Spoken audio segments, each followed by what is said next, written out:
বরিশাল বিভাগের প্রতি আগে থেকেই আমার আলাদা একটা টান, দুটো কারণে।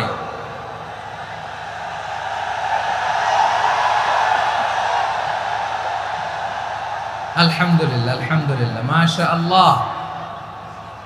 এই গণজোয়ারকে আল্লাহ তাআলা ইসলামের পক্ষে কবুল করে নিক। এই প্রাণ ঢালা উচ্ছ্বাস, ভালোবাসা, এটা কোরআনের জন্য, ইসলামের জন্য, ঠিক কিনা বলেন? কোনো অপশক্তি এই গণজোয়ারকে ঠেকাতে পারবে না, কারণ যে ভালোবাসা আল্লাহর জন্য হয় সেটাকে ঠেকানো যায় না, ঠিক কিনা বলেন?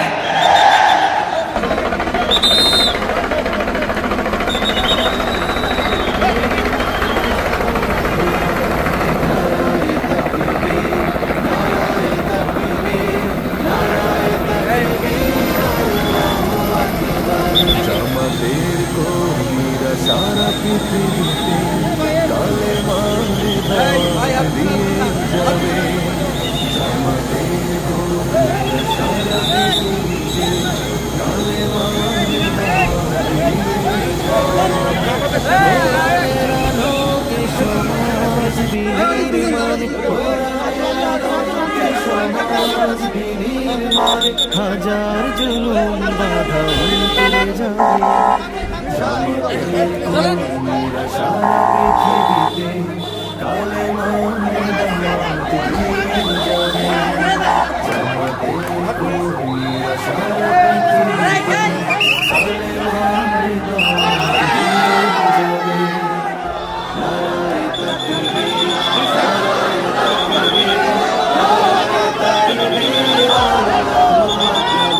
জামাতের কর্মীরা সারা পৃথিবীতে কালেমার দাওয়াত দিয়ে যাবে। জামাতের কর্মীরা সারা পৃথিবীতে কালেমার দাওয়াত দিয়ে যাবে। কোরআনের আলোকে সমাজ বিনির্মাণ, কোরআনের আলোকে সমাজ বিনির্মাণ, হাজার জুলুম বাধা উল্টে যাবে। জামাতের কর্মীরা সারা পৃথিবীতে কালেমার দাওয়াত দিয়ে যাবে। বিশেষ দুটি কারণে বরিশাল বিভাগের প্রতি আমার আলাদা একটা ভালো লাগা। এর কারণ, এই অঞ্চলে আলেম ওলামা বেশি, ঠিক কিনা বলেন? আজকের এই প্রোগ্রামে অনেক কওমি মাদ্রাসার মুহতামিম সাহেবরা এসেছেন, আমি শুনেছি। আলিয়া মাদ্রাসার প্রিন্সিপাল হুজুররা এসেছেন, খতিব সাহেবরা এসেছেন, ইমাম সাহেবরা এসেছেন, মুয়াজ্জিন সাহেবরা এসেছেন। এই বিভাগে আলেম ওলামা বেশি।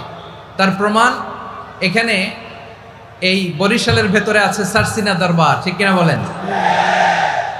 অনেক হাক্কানি একটা দরবার। সারসিনার মরহুম পীর সাহেব হুজুরের খেদমত করেছি আমি অনেকবার, সুযোগ হয়েছিল আমার ছাত্র জামানায়। তো ওনাদের মাদ্রাসা কেন্দ্রিক অনেক খেদমত, আলহামদুলিল্লাহ। তারপর এই বিভাগে রয়েছে চরমোনাই দরবার, ঠিক কিনা বলেন? ওনাদেরও বিশাল মাদ্রাসা, ধর্মীয় অঙ্গনে, মাদ্রাসা অঙ্গনে, রাজনৈতিক অঙ্গনে ওনাদের অনেক খেদমত। তারপরে এখানে আছে ঝালকাঠি এনএস কামিল মাদ্রাসা। আমরা কায়েদ সাহেব হুজুরের কথা শুনেছি, আল ইত্তেহাদ মা আল ইখতিলাফ, মতবিরোধের সাথে ঐক্য, অসাধারণ কথা। তো এই সমস্ত বড় বড় আল্লাহওয়ালাদের আগমন এই ভূখণ্ডে হওয়ার কারণে এখানে ধর্মীয় বিশৃঙ্খলা, মারামারি কম, আছে ঐক্য, ঠিক কিনা বলেন? বরিশাল বিভাগের প্রতি আমার বিশেষ ভালোবাসার এটা একটা কারণ। দুই নম্বর কারণ হচ্ছে, আমি ঢাকাতে যে মাদ্রাসায় পড়াশোনা করেছি, দারুন নাজাত সিদ্দিকিয়া কামিল মাদ্রাসা, আমার মাদ্রাসার শিক্ষক মণ্ডলীর অধিকাংশ হচ্ছে এই বরিশালের, আলহামদুলিল্লাহ। আমাদের শ্রদ্ধেয় প্রিন্সিপাল হুজুর আখম আবু বকর সিদ্দিক হাফিজাহুল্লাহ ওয়া রাআহ, উনি এলাকার সহ পুরো দারুন নাজাত মাদ্রাসার অধিকাংশ আসাতাজা ইকরাম এই ভূখণ্ডের, এই অঞ্চলের হওয়ার কারণে ছোটবেলা থেকেই বরিশালের প্রতি আমার একটি ভালোবাসা।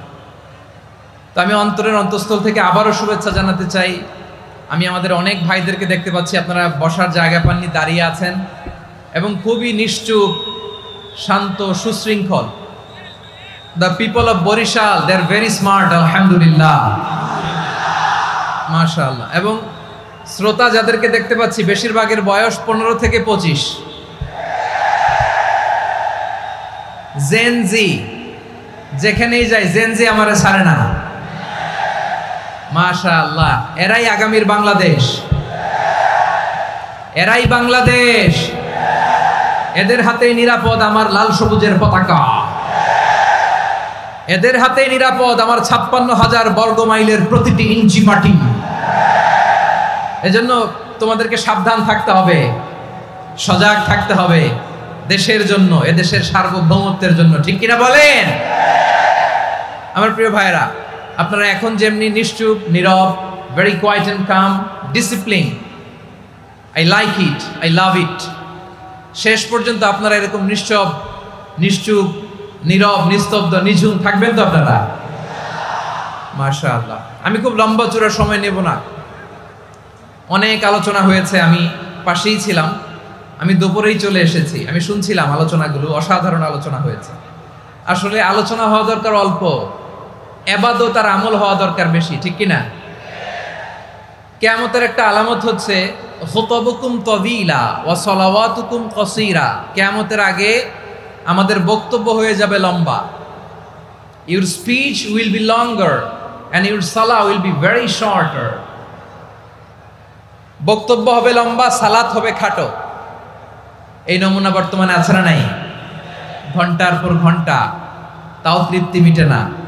অনেক জায়গায় রাত পর্যন্ত, মিডনাইট পর্যন্ত, মধ্যরাত পর্যন্ত আলোচনা হয়, এটা ঠিক নয়।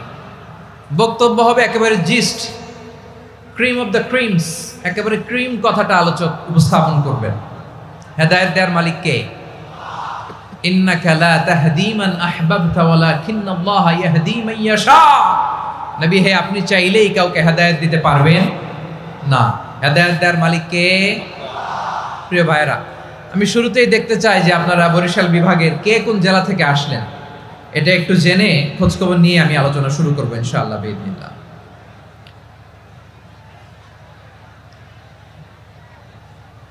প্রিয় ভাইরা, আমি দেখতে চাচ্ছি আপনাদের এই বরিশাল বিভাগের ভোলা জেলা আছে না একটা, দ্বীপ জেলা, ওখান থেকে কেউ আসতে পারছেন নাকি? হ্যাঁ, আল্লাহু আকবার, আসছে তো, ওই যে হাত দেখা যাচ্ছে। সর্বনাশ, মাশাআল্লাহ, মাশাআল্লাহ, ঠিক আছে, আল্লাহ আমার ভাইদেরকে তুমি কবুল করো। বরগুনা জেলা থেকে কেউ এসেছেন আজকের প্রোগ্রামে? ইয়া সালাম, মাশাআল্লাহ, মাশাআল্লাহ, ওয়েলকাম, ওয়েলকাম, ঠিক আছে। পিরোজপুর জেলার কেউ এসেছেন? পিরোজপুর জেলা থেকে মাশাআল্লাহ অনেক ভাইরা এসেছেন। ঝালকাঠি, মাশাআল্লাহ, ঝালকাঠির অনেক আসছে। তারপর বরিশাল জেলা থেকে কারা কারা এসেছেন? বরিশাল, মাশাআল্লাহ, তাবারাকাল্লাহ। এবার পটুয়াখালী জেলার কারা কারা দেখি? মাশাআল্লাহ, মাশাআল্লাহ, মাশাআল্লাহ, আল্লাহ তুমি কবুল করো, আল্লাহ তুমি কবুল করো। লিল্লাহি তাকবীর, লিল্লাহি তাকবীর, লিল্লাহি তাকবীর।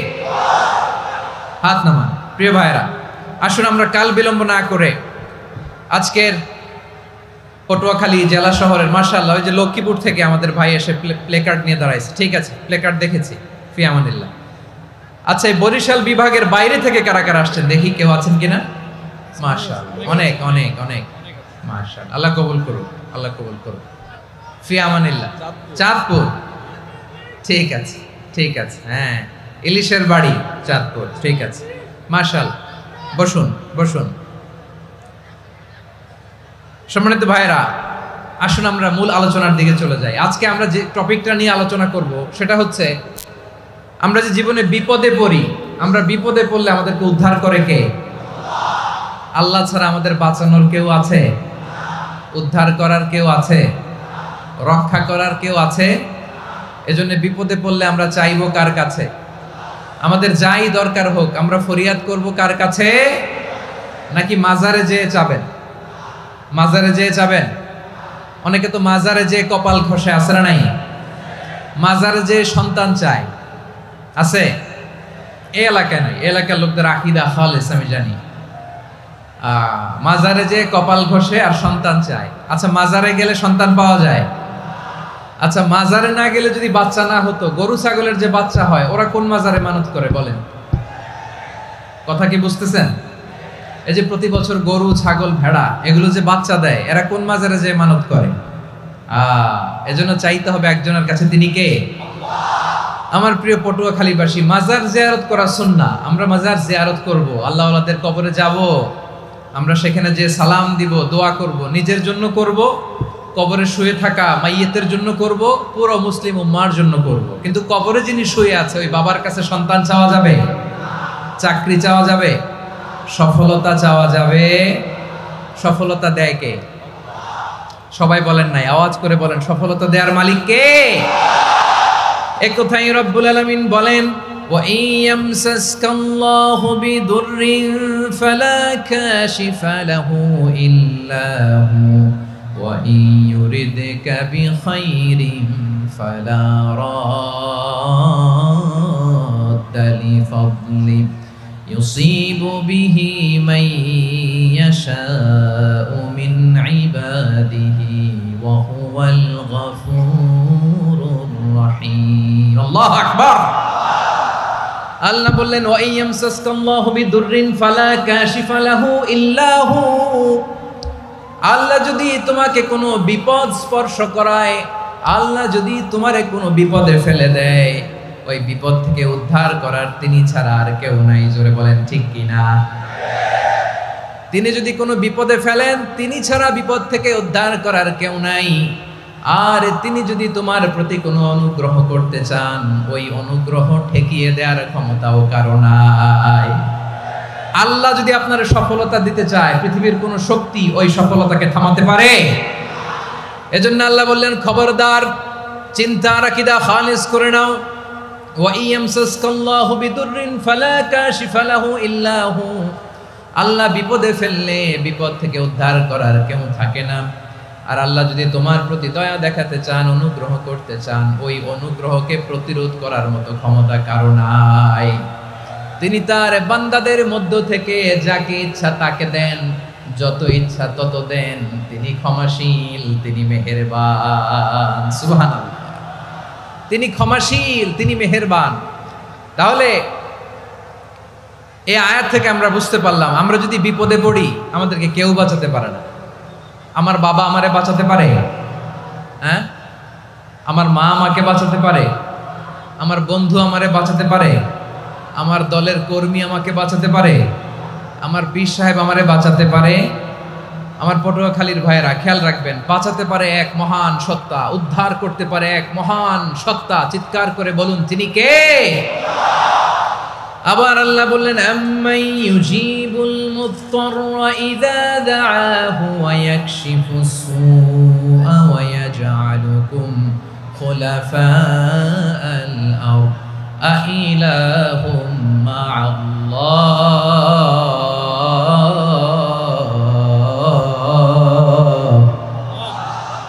ক্বালিলাম মা তাযাক্কারুন। রব্বুল আলামিন বলেন, বিপদে পড়ে কাতর কণ্ঠে চিন্তাগ্রস্ত হয়ে যখন কেউ ফরিয়াদি হয়ে আল্লাহর ডাকে হাত তোলে, তখন এই ব্যক্তির ডাকে সাড়া দেয় কে? সবাই বলুন। কাতর কণ্ঠে বিপন্ন অবস্থায় আপনি যখন কেঁদে কেঁদে হাত তুলে আপনার দুঃখের কথা জানান, আপনি যখন ডাকেন তারে, তখন আপনার ডাকে সাড়া দেয় কে? আল্লাহ বলে, আমি সাড়া দেই। তোমাদের বিপদকে মুক্ত করে দেয় কে? ওই আল্লাহর সাথে কোনো উপাস্য আছে নাকি? কিন্তু খুব অল্প সংখ্যক লোকই তোমরা উপদেশ গ্রহণ করো। কথাটা কার? তাহলে বিপন্ন মানবতা যখন কাঁদে, মানুষ যখন বিপদে পড়ে নিরুপায় হয়ে ফরিয়াদ করে, তার ডাক শোনার কেউ নাই একজন ছাড়া। চিল্লায় বলেন তো, তিনি কে? এজন্য আমরা ফরিয়াদের হাত কার দিকে তুলব? প্রিয় পটুয়াখালী বলেন, ফরিয়াদের দুটো হাত আমরা কার দিকে তুলব? এবং খেয়াল রাখতে হবে, মাথার সাথে সেট করে নিতে হবে, আল্লাহ ছাড়া আমাকে উদ্ধার করার কেউ নাই। এই পৃথিবীতে কেউ আপন না। প্রিয় ভাই, বিপদে বললে বোঝা যায় কেউ আপন না। আপন শুধু একজন মহান সত্তা, তিনি কে? এটা কি আপনারা খেয়াল রাখতে পারবেন? হ্যাঁ, বিপদে আপদে কেউ আমাদের বাঁচাতে পারে না, তরাতে পারে না, মুক্তি দিতে পারে না, উদ্ধার করতে পারে না একমাত্র আমার প্রভু ছাড়া, আল্লাহ ছাড়া। চিল্লায় বলেন ঠিক কিনা? এবং প্রিয় পটুয়াখালীর ভাইয়েরা, মাথার সাথে এটা সেট করে নিতে হবে যে আমাদের পুরো জীবনটাই পরীক্ষা। পুরো জীবনটাই কি? The life is a test. পুরো জীবনটাই পরীক্ষা। এই জীবনে বিপদ আসবে, আপদ আসবে, পরীক্ষা আসবে, সবার জীবনে এটা থাকে। এক একজনের পরীক্ষা এক এক রকম। আমার পরীক্ষা একরকম, মাসুদ ভাইয়ের পরীক্ষা একরকম, চৌধুরী সাহেবের পরীক্ষা একরকম, আপনার পরীক্ষা একরকম, ওনার পরীক্ষা আবার আরেক রকম। পুরো পৃথিবীটাই পরীক্ষা ক্ষেত্র, সবাই পরীক্ষা দিচ্ছি, কিন্তু কারো পরীক্ষা প্রশ্নের সাথে কারোটার মিল নাই। সুবহানাল্লাহ পড়বেন না? পুরোটাই পরীক্ষা ক্ষেত্র, সবাই পরীক্ষার্থী, কিন্তু প্রশ্নপত্র একটার সাথে আরেকটা মিলে না। One doesn't match the other. একজনেরটার সাথে আরেকজনেরটা মিলে না। কাউকে আল্লাহ তাআলা ধনী বানিয়ে পরীক্ষা করেন। কি বানিয়ে? কথা কি বুঝতেছেন নাকি কষ্ট হচ্ছে? কষ্ট হচ্ছে আপনাদের? কাউকে আল্লাহ ধনী বানিয়ে পরীক্ষা করেন, আবার কাউকে আল্লাহ তাআলা গরিব বানিয়ে পরীক্ষা করেন, কাউকে আল্লাহ অসুস্থ বানিয়ে পরীক্ষা করেন। কেউ দেখবেন যে দুরারোগ্য ব্যাধিতে আক্রান্ত, ডাক্তার বলেছে আর সময় নাই, দুরারোগ্য ব্যাধি, ক্যান্সার, যার নেই কোনো অ্যান্সার, তার জন্য পরীক্ষা হচ্ছে এই রোগ। আরেক লোক দেখবেন তার আবার রোগ বালাই নাই, মাশাআল্লাহ, তাকে আল্লাহ তাআলা আর্থিক দৈন্যতা, দারিদ্রতা দিয়ে পরীক্ষা করছেন। এরকম আছে না নাই? টাকা পয়সা নাই, দিন আনে দিন খায়, যা আছে তাতে চলে না, এটা তার জন্য পরীক্ষা। আবার আরেক শ্রেণীর লোক দেখবেন তাকে আল্লাহ অসুস্থতাও দেয় নাই, দারিদ্রতাও দেয় নাই, তার দাম্পত্য জীবনের সমস্যা আছে না নাই? স্ত্রী কথা শোনে না, অথবা ছেলে মেয়ে কথা শোনে না। তাহলে পরীক্ষা সবার জীবনে আছে, এক একজনের পরীক্ষাটা এক এক রকম। আল্লাহ তাআলা দেখতে চায় যে এই পরীক্ষার সময় আমরা কিরকম রেসপন্স করি।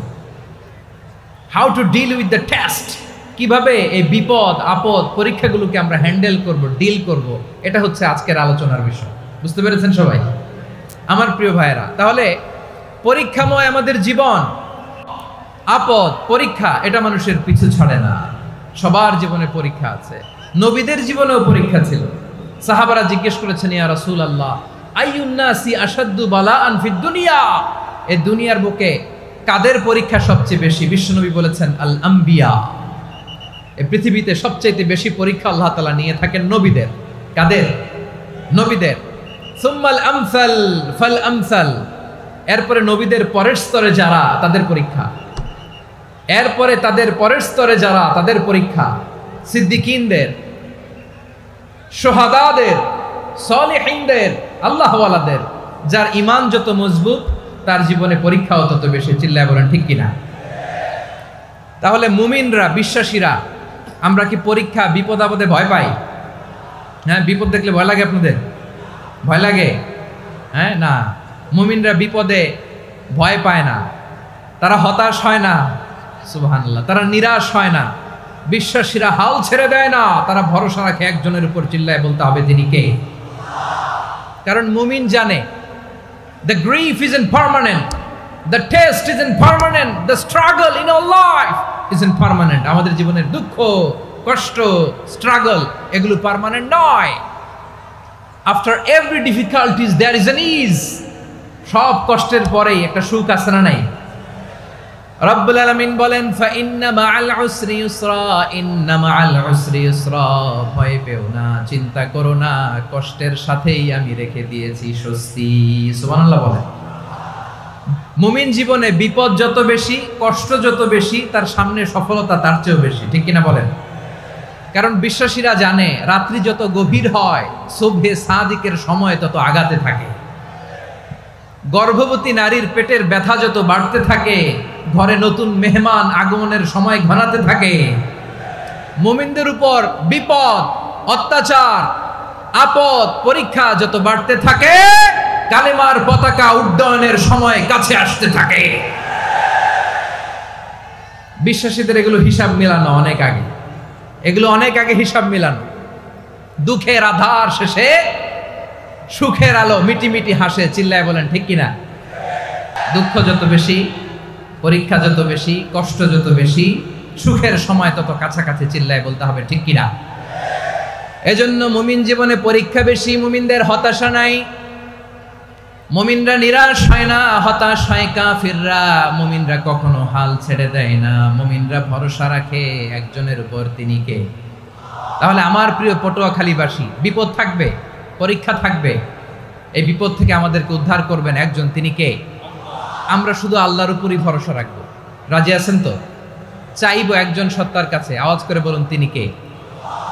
একজন সত্তার কাছে চাইবে। বিশ্বনবী ওনার চাচাতো ভাই আব্দুল্লাহ ইবনে আব্বাস রাদিয়াল্লাহু তাআলা আনহুকে বললেন, ইয়া আব্দুল্লাহ ইবনে আব্বাস, হে আব্দুল্লাহ ইবনে আব্বাস, ইদা সাআলতা ফাসআলিল্লাহ, যখন চাইবে আল্লাহর কাছে যাও। ও আব্দুল্লাহ, যখন চাইবা আল্লাহর কাছে চাও। ওয়া ইদা ইসতাআনতা ফাসতাইন বিল্লাহ, যখন সাহায্য চাইবা আল্লাহর কাছে ফরিয়াদ করো। জেনে রেখো ও আব্দুল্লাহ, ওয়া'লাম আন্নাল উম্মাতা লাউ ইজতামাআত আলা আন ইয়ানফাউকা বিশাইইন লাম ইয়ানফাউকা ইল্লা বিশাইইন ক্বাদ কাতাবাহু আল্লাহু লাক। ও আব্দুল্লাহ, জেনে রেখো, মনে রেখো, গোটা বিশ্বের সবাই মিলে যদি তোমার উপকার করতে চায় ততটুকুই তারা করতে পারবে যতটুকু আল্লাহ তোমার নসিবে সেটা লিখে রেখেছে, ঠিক কিনা বলেন? আর যদি গোটা বিশ্বের সবাই মিলে তোমার বিরুদ্ধে কনস্পাইরেসি করে, ষড়যন্ত্র করে, গোটা বিশ্বের সবাই মিলেও যদি তোমার ক্ষতি করতে চায় ততটুকুই শুধু পারবে যেটা আল্লাহ তোমার জন্য বরাদ্দ রেখেছে। যতটুকু আল্লাহ তাআলা তোমার জন্য বরাদ্দ রেখেছে অতটুকুই ক্ষতি করতে পারবে, আর এক চুল বেশিও করতে পারবে না, কমও করতে পারবে না। চিল্লায় বলেন, ঠিক কিনা? এজন্য আমরা চাইবো কার কাছে? সবাই বলেন নাই, আওয়াজ করে বলেন, কার কাছে? সব সময় আমরা আল্লাহর কাছে চাইবো, বিপদে আপদে, সুখে দুঃখে, সচ্ছল অবস্থায় অসচ্ছল অবস্থায়, পরাজয়ের সময় বিজয়ের সময়, সব সময় আমরা ভরসা রাখবো কার উপর? সবাই বলুন। একদল লোক আছে যারা বিপদে পড়লে আল্লাহরে ডাকে, আছে না নাই? পটুয়াখালীতে মাশাআল্লাহ নাই। বিপদ আসলে আল্লাহরে ডাকে, বিপদ নাই আল্লাহও নাই। বিপদে পড়লে নামাজ পড়ে, বিপদও নাই নামাজও নাই। বিপদে পড়লে জিকির করে, বিপদ যখন চলে যায় ওদের জিকিরও বন্ধ হয়ে যায়। এরকম আছে না নাই? কিছু লোক দেখবেন পরীক্ষা আসলে নামাজ পড়ে, আছে আছে? জেনজি আওয়াজ করো, এরকম আছে? এই কমন পড়ে গেছে, কমন পড়ছে। দেখবেন পরীক্ষার সময় নামাজ পড়ে, পরীক্ষাও নাই নামাজও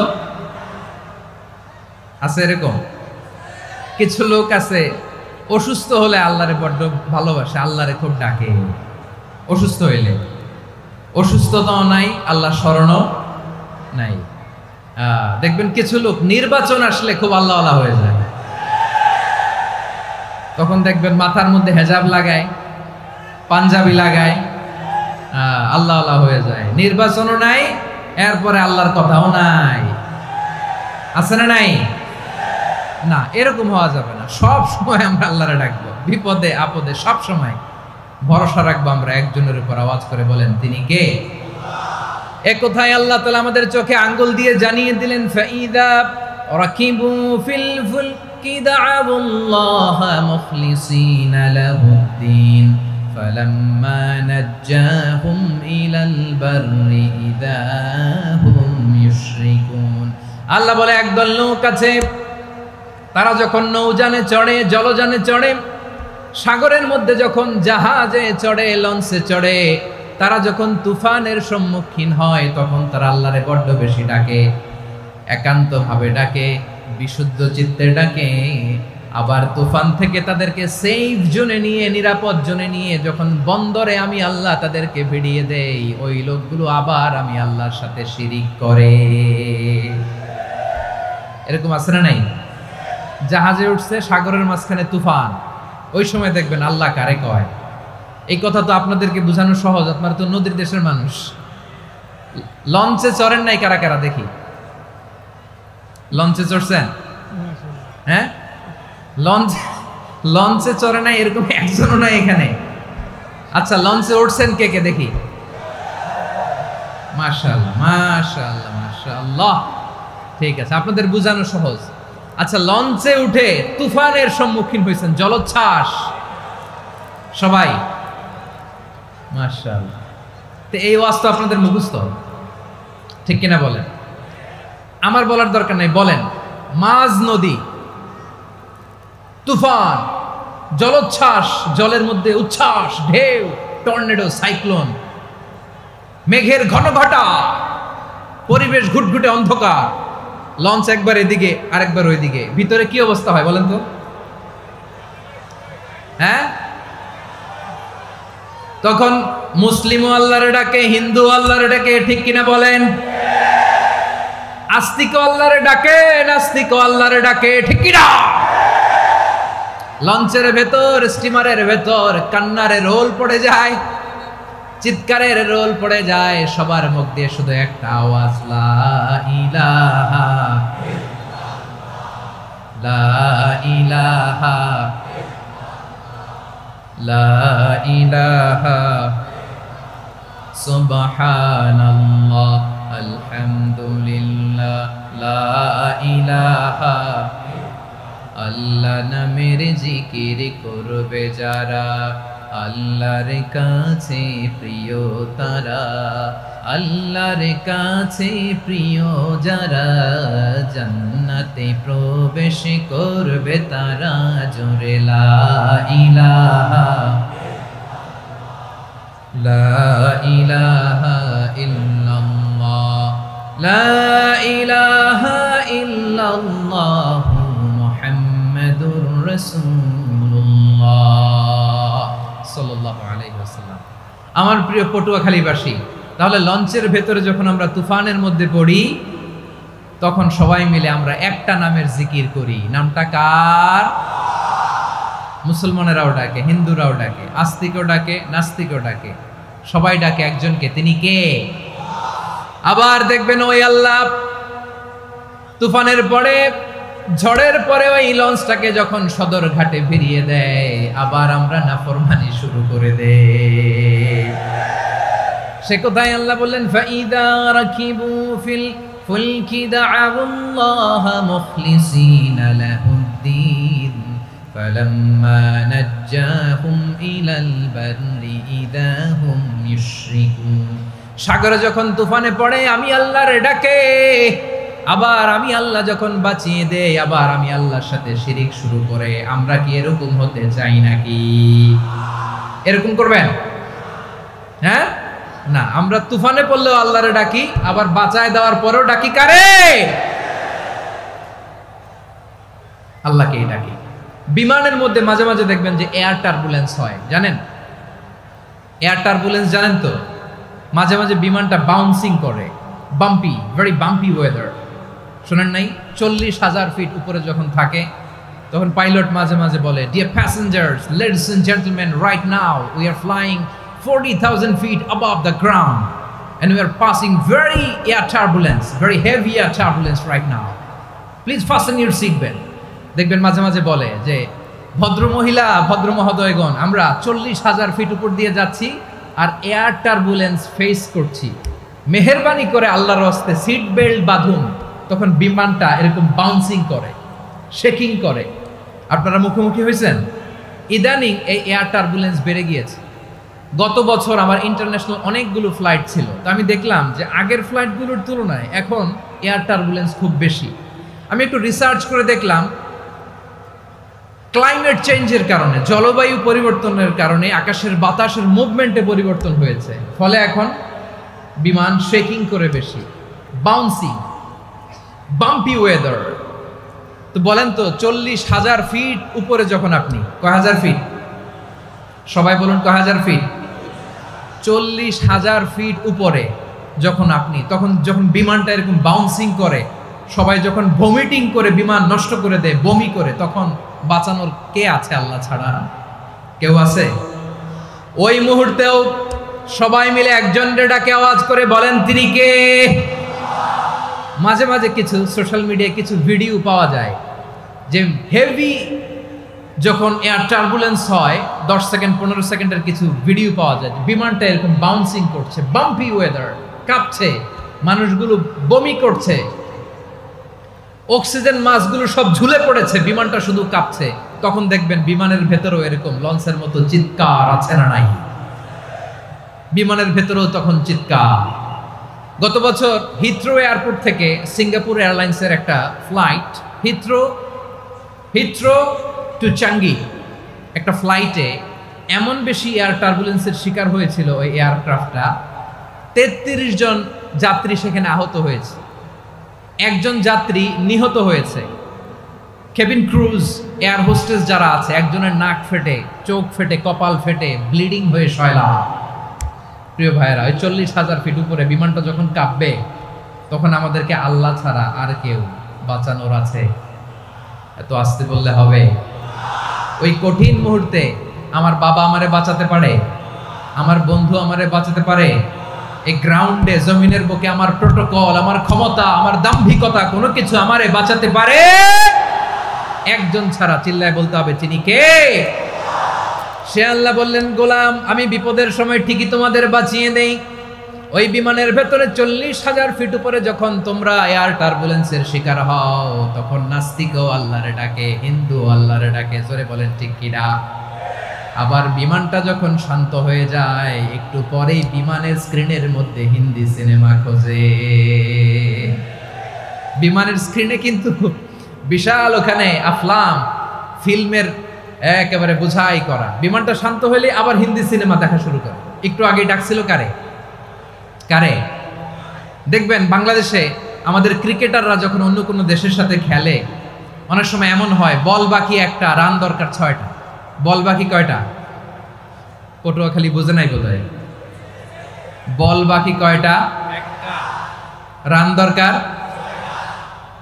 আপনি দেখবেন ক্যামেরাম্যান তখন গ্যালারিতে খালি দেখায় দর্শকদের যে কি অস্থিরতা। হিপ হপ স্টাইলের মেয়েটা, যে মেয়েটার ওড়না এতক্ষণ ছিল গলায়, এতক্ষণ কইছিল, ওই মেয়েটা দেখবেন ওড়নাটা টেনে মাথায় দিয়ে এরকম মুনাজাত ধরতেছে, আল্লাহ আল্লাহ, একটা সক্কা, আল্লাহ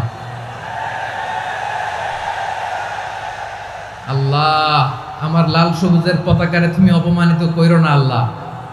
ইন্ডিয়ার সাথে আমাদের খেলা, আল্লাহ আল্লাহ, একটা ছক্কা, একটা। পুরো খেলা জুড়ে এই মেয়ের ওড়না ছিল গলায়, কিন্তু যখন 1 বলে 6 রান দরকার, ওড়না চলে আসছে কোথায়? মাথায়। আবার মুনাজাত আছে না নাই? ঠিকই বাংলাদেশের দামাল ছেলে এমন এক শট মারলো, বল চলে গেল স্টেডিয়ামের বাইরে, ছক্কা, জিতে গেলাম আমরা। পুরো স্টেডিয়াম জুড়ে চিৎকার, হই হুল্লোড়, মৌজ মাস্তি। যেই মেয়েটা মাথার মধ্যে ওড়না দিয়ে এতক্ষণ সুবহানাল্লাহ সুবহানাল্লাহ বলে আল্লাহর কাছে দোয়া করেছে, ওই মেয়ে এখন আবার ওড়না ফেলে দিয়ে নাচা শুরু করে দিয়েছে। তাহলে আল্লাহর ভয়, আল্লাহর প্রতি আস্থা, বিশ্বাস, ভালোবাসা, এটা কি ক্ষণিকের জন্য? মানে আমার যখন লাগবে তখন আল্লাহরা ইউজ করবো নাকি? হ্যাঁ, বিপদে আপদে, সুখের সময় দুঃখের সময়, সচ্ছল অসচ্ছল অবস্থায় বিশ্বাসীরা ভরসা রাখে একজনের উপর। চিৎকার করে বলো, পটুয়াখালী তিনি কে? সে আল্লাহ বললেন, গোলাম মনে করো না জাহাজ থেকে সদরঘাটে ভিড়িয়ে দিলাম, তুমি নিরাপদ হয়ে গেছো। মনে করো না 40,000 ফিট থেকে সেফ ল্যান্ডিং এর পরে এয়ারপোর্টে নেমে গেলেই তুমি নিরাপদ হয়ে গেছো। ও মিয়া, বিপদ কি শুধু সাগরে আর আকাশে? ঘরের বিপদও, ঘরের ভেতরও বিপদ আসতে পারে কি পারে না? এজন্য সূরা মুলক আল্লাহ বললেন, আমিনতুম মান ফিস সামাই আন ইয়াখসিফা বিকুমুল আরদা ফাইদা হিয়া তামুর। তোমরা কি ভাবছো তোমরা নিরাপদ? সাগরের মধ্যে তুফান, আল্লাহ আল্লাহ ডাকলাম, সদরঘাটে যেয়ে পড়ছি, বাইসে গেছেন তো আপনি। আর পাবে আপনারে আল্লাহ? আল্লাহরে তো সাগরের মাঝখানে তো আল্লাহ আপনারা পাইছিল, আর তো পাবে না। আর পাবে আপনারে? আর আল্লাহ ধরতে পারবে আপনারে? ঘরের ভেতরও বিপদ দিয়ে আটকাতে পারে কে? 5 স্টার 7 স্টার হোটেলের ভেতরও আমাকে বিপদের মধ্যে ফেলে দিতে পারেন কে? আল্লাহ বললেন, তোমরা কি ভেবেছো তোমরা নিরাপদ? আমি চাইলে ল্যান্ডস্লাইডস, ভূমি ধস দিয়ে 1 লক্ষ 1 মুহূর্তে নিয়ে যেতে পারি। এক সুনামি দিয়ে থাপ্পড় মেরে 3 লক্ষ সাগরের ভেতরে ঢুকায় দিতে পারি। 1 সেকেন্ডও লাগে না আমার। أم أمنتم من في السماء أن يرسل عليكم حاصبا ফাসাতা'লামুনা কাইফা নাযীর। আল্লাহ চাইলে আকাশ থেকে পাথর বৃষ্টি নাজিল করতে পারেন কি পারেন না? এই মুহূর্তে এখানে ভূমিকম্প দিতে পারেন কি পারেন না? আচ্ছা, ভূমিকম্প যখন হয় আমাদের কারো হুঁশ থাকে? আপনি মনে করছেন আমরা সাধারণ মানুষ, আমরা দৌড় দেই, আর প্রেসিডেন্ট প্রধানমন্ত্রী ওনারা বুঝি খাটে শুয়ে থাকে? কথা বুঝে নাই বোধহয়। ভূমিকম্প, আর্থকোয়েক যদি হয়, বাঁচার জন্য আমরা কি করি? হয় খাটের তলায়, ডাইনিং টেবিলের নিচে, উপরে শক্ত কিছু আছে এটার নিচে, অথবা ঘর থইয়া দেও দৌড়। তো প্রধানমন্ত্রী উনি কি করে? প্রেসিডেন্ট উনি কি করে? হ্যাঁ, উনি খাটের মধ্যে যে শুয়ে থাকে নাকি? উনিও দৌড়, সাধারণ মানুষও দৌড়, প্রধানমন্ত্রীও দৌড়, বাড়িওয়ালাও দৌড়, ভাড়াটিয়াও দৌড়, সবাই দৌড়। নাকি ভাড়াটিয়ারা বাড়ি থুইয়া দৌড়, বাড়িওয়ালারা আর বেরোয় না? এরকম না। তাহলে যে কোনো মুহূর্তে ভূমিকম্প দিয়ে নাস্তানাবুদ করতে পারে কে? আমার প্রিয় ভাইয়েরা, আমরা নিরাপদ নই, আমরা তার দয়ায় বেঁচে আছি। কার দয়ায়? এজন্য আল্লাহ বললেন, গোলাম, যে কোনো মুহূর্তে বিপদ দিয়ে তোমাদেরকে নাস্তানাবুদ করতে পারি। বিশ্বাসী বলে যদি নিজেকে দাবি করো, সব সময় ডাকতে হবে একজন সত্তাকে। বলেন তিনি কে? এই কথা ক্লিয়ার? এই সবগুলো উদাহরণ শেষে সবার কাছে ক্লিয়ার হয়েছে না যে বিপদ থেকে, আপদ থেকে, পরীক্ষা থেকে, ক্যালামিটি থেকে আমাদেরকে কেউ বাঁচাতে পারে না একজন সত্তা ছাড়া। আবারও বলেন তো তিনি কে? ক্লিয়ার? হ্যাঁ, সবাই বুঝতে পারছেন? আচ্ছা, এবার আমরা দেখি বিষ্ণু ঈসা ইসলামের জীবনে বিপদ আপদ ছিল কিনা। উনি বিপদ আসলে কিভাবে ডিল করতেন, বিপদ আসলে কোন দোয়া পড়তে হয়, কিভাবে ফরিয়াদের হাত উত্তোলন করতে হয়, কিভাবে রবের দরবারে নতজানু হয়ে ফরিয়াদ করতে হয়, এটা জানার দরকার আছে না নাই? আসুন আমরা বিষ্ণুনবীর জীবনী থেকে দেখি বিপদ আসলে উনি কি করতেন। বিপদ আসলেই প্রথমে বিষ্ণুনবী সাল্লাল্লাহু আলাইহি ওয়াসাল্লাম একটা দোয়া পড়তেন। কি পড়তেন? তিনি পড়তেন, ইন্না লিল্লাহি ওয়া ইন্না ইলাইহি রাজিউন। নিশ্চয় আমরা আল্লাহর জন্য, নিশ্চয় আমরা কার দিকে ফিরবো ভাই? আবার কার দিকে ফিরবো? আওয়াজ করে বলুন তো, আমরা এসেছি কার কাছ থেকে, আবারও ফিরে যাব কার কাছে? এজন্য বিষ্ণুই পড়ছেন, ইন্না লিল্লাহি ওয়া ইন্না ইলাইহি রাজিউন। নিশ্চয় আল্লাহর জন্য, ওই আল্লাহর দিকেই আমরা ফিরে যাব। তারপরে বিষ্ণুই পড়তেন, আল্লাহুম্মা আজুরনি ফি মুসিবাতি ওয়াখলুফ লি খায়রাম মিনহা। একসাথে প্রথমে পড়তেন ইন্না লিল্লাহি ওয়া ইন্না ইলাইহি রাজিউন, তারপর পড়তেন আল্লাহুম্মা আজুরনি ফি মুসিবাতি ওয়াখলুফ লি খায়রাম মিনহা। মানে আল্লাহ, এই যে আমি বিপদে ধৈর্য ধারণ করলাম, এটার সব তুমি আমারে দাও, আর যেটা হারালাম এর চেয়ে ভালো কিছু দিয়ে মেকআপ করে দিও, ভালো কিছু দিয়ে বদল করে দিও। সুবহানাল্লাহ পড়েন। তাহলে বিপদ আসলে আমরা কি পড়ব? কথা বলেন। এই যে আমি শুয়েছিলাম, নাশিদ গাচ্ছিল ওরা, এদেশে পরস্পরে দেখা হলে দেয় সালাম, এদেশে আমজনতার হৃদয় জুড়ে পাকালাম, এদেশে বিপদ এলে সর্বজনে সর্বক্ষণে দোয়া পড়ে ইন্না লিল্লাহ। কি পড়ে? সুবহানাল্লাহ সুবহানাল্লাহ সুবহানাল্লাহ সুবহানাল্লাহ। এদেশে আজান শুনে সূর্য ওঠে শহর গ্রামে, এদেশে আজান শুনে সূর্য ডুবে সন্ধ্যা নামে, এদেশে সকল কাজে সবাই বলে বিসমিল্লাহ, এদেশে ভালো কিছু দেখে শুনে হাসি মুখে সবাই বলে মাশাআল্লাহ। সুবহানাল্লাহ পড়েন। তাহলে বিপদ এলে আমরা কি পড়ি? কথা বুঝলে সবাই উত্তর দিতে হবে। বিপদ এলে কি পড়ি? তাহলে বিপদ এলেই আমরা এখন থেকে ইন্না লিল্লাহ পড়বো, নাকি হাই হুতাশ করবেন? একদল আছে হাই হুতাশ করে, হায় আল্লাহ রে মোর কি হইল রে, মুই কি হরমু রে, মুই কমবে জামু রে, আছে না নাই? এরকম বিলাপ করতে নিষেধ করেছেন বিশ্বনবী। কি করব, কই যাব, কি হবে, হায় হায়, এরকম হাহুতাশ আছে না নাই? বিশ্বাসীরা হাহুতাশ করে না, তারা ইন্না লিল্লাহ পড়ে। কি পড়ে মনে থাকবে? আমরা পড়বো ইন্না লিল্লাহি ওয়া ইন্না ইলাইহি রাজিউন। নিশ্চয়ই আমরা আল্লাহর জন্য, আমরা আল্লাহর দিকেই ফিরে যাব। এরপর পড়বো আল্লাহুম্মা আজুরনি ফি মুসিবাতি ওয়াখলুফ লি খায়রাম মিনহা। আল্লাহ, আমি যে বিপদে ধৈর্য ধারণ করলাম এটার সওয়াব দিও, আর যা হারালাম তার চেয়ে ভালো কিছু দিয়ে বদল করে দিও। সুবহানাল্লাহ পড়েন। বিশ্বনবীর হাদিস শুনলেন উম্মে সালামা রাদিয়াল্লাহু তাআলা আনহা, ওনার স্বামী হলো আবু সালামা। মজার ঘটনা খেয়াল করে শুনেন আমার প্রিয় কলিজার টুকরা ভাইয়েরা, কানগুলো খরগোশের কানের মতো খাড়া করে আমার দিকে তাকান। সাইয়্যিদাতুনা উম্মে সালামা রাদিয়াল্লাহু তাআলা আনহা, ওনার স্বামীর নাম আবু সালামা। শ্রেষ্ঠ দম্পতি, শ্রেষ্ঠ ফ্যামিলি। প্রথমে হিজরত করেছিলেন হাবাসায়, পরে হিজরত করেছেন মদিনায়। উহুদ যুদ্ধের পরে ওনার স্বামী আবু সালামা ইন্তেকাল করলো, শহীদ হলো। সুবহানাল্লাহ পড়েন।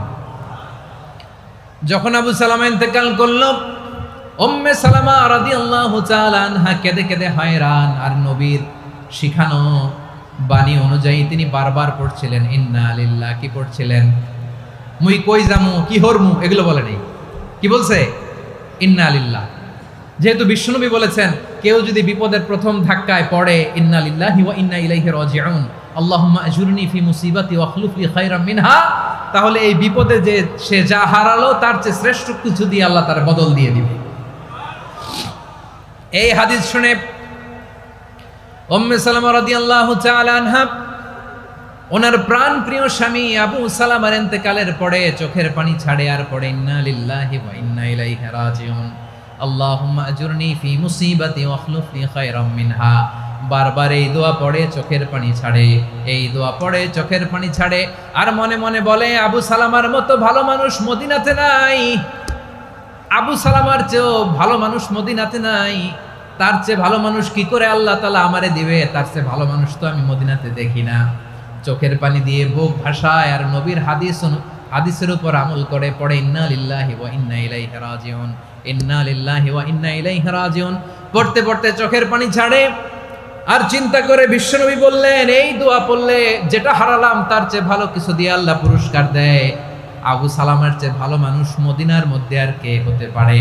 কি আজীব তামাশা, কি অবাক করা ঘটনা।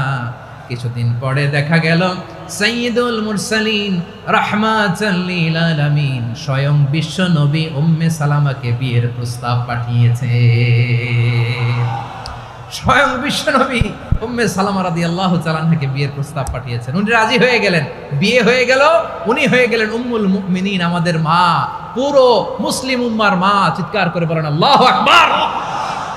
তাহলে আমার প্রাণ প্রিয় ভাইয়েরা, বিপদে পড়লে আমরা পড়বো ইন্না লিল্লাহি ওয়া ইন্না ইলাইহি রাজিউন, আল্লাহুম্মা আজুরনি ফি মুসিবাতি ওয়া আখলুফ লি খায়রাম মিনহা।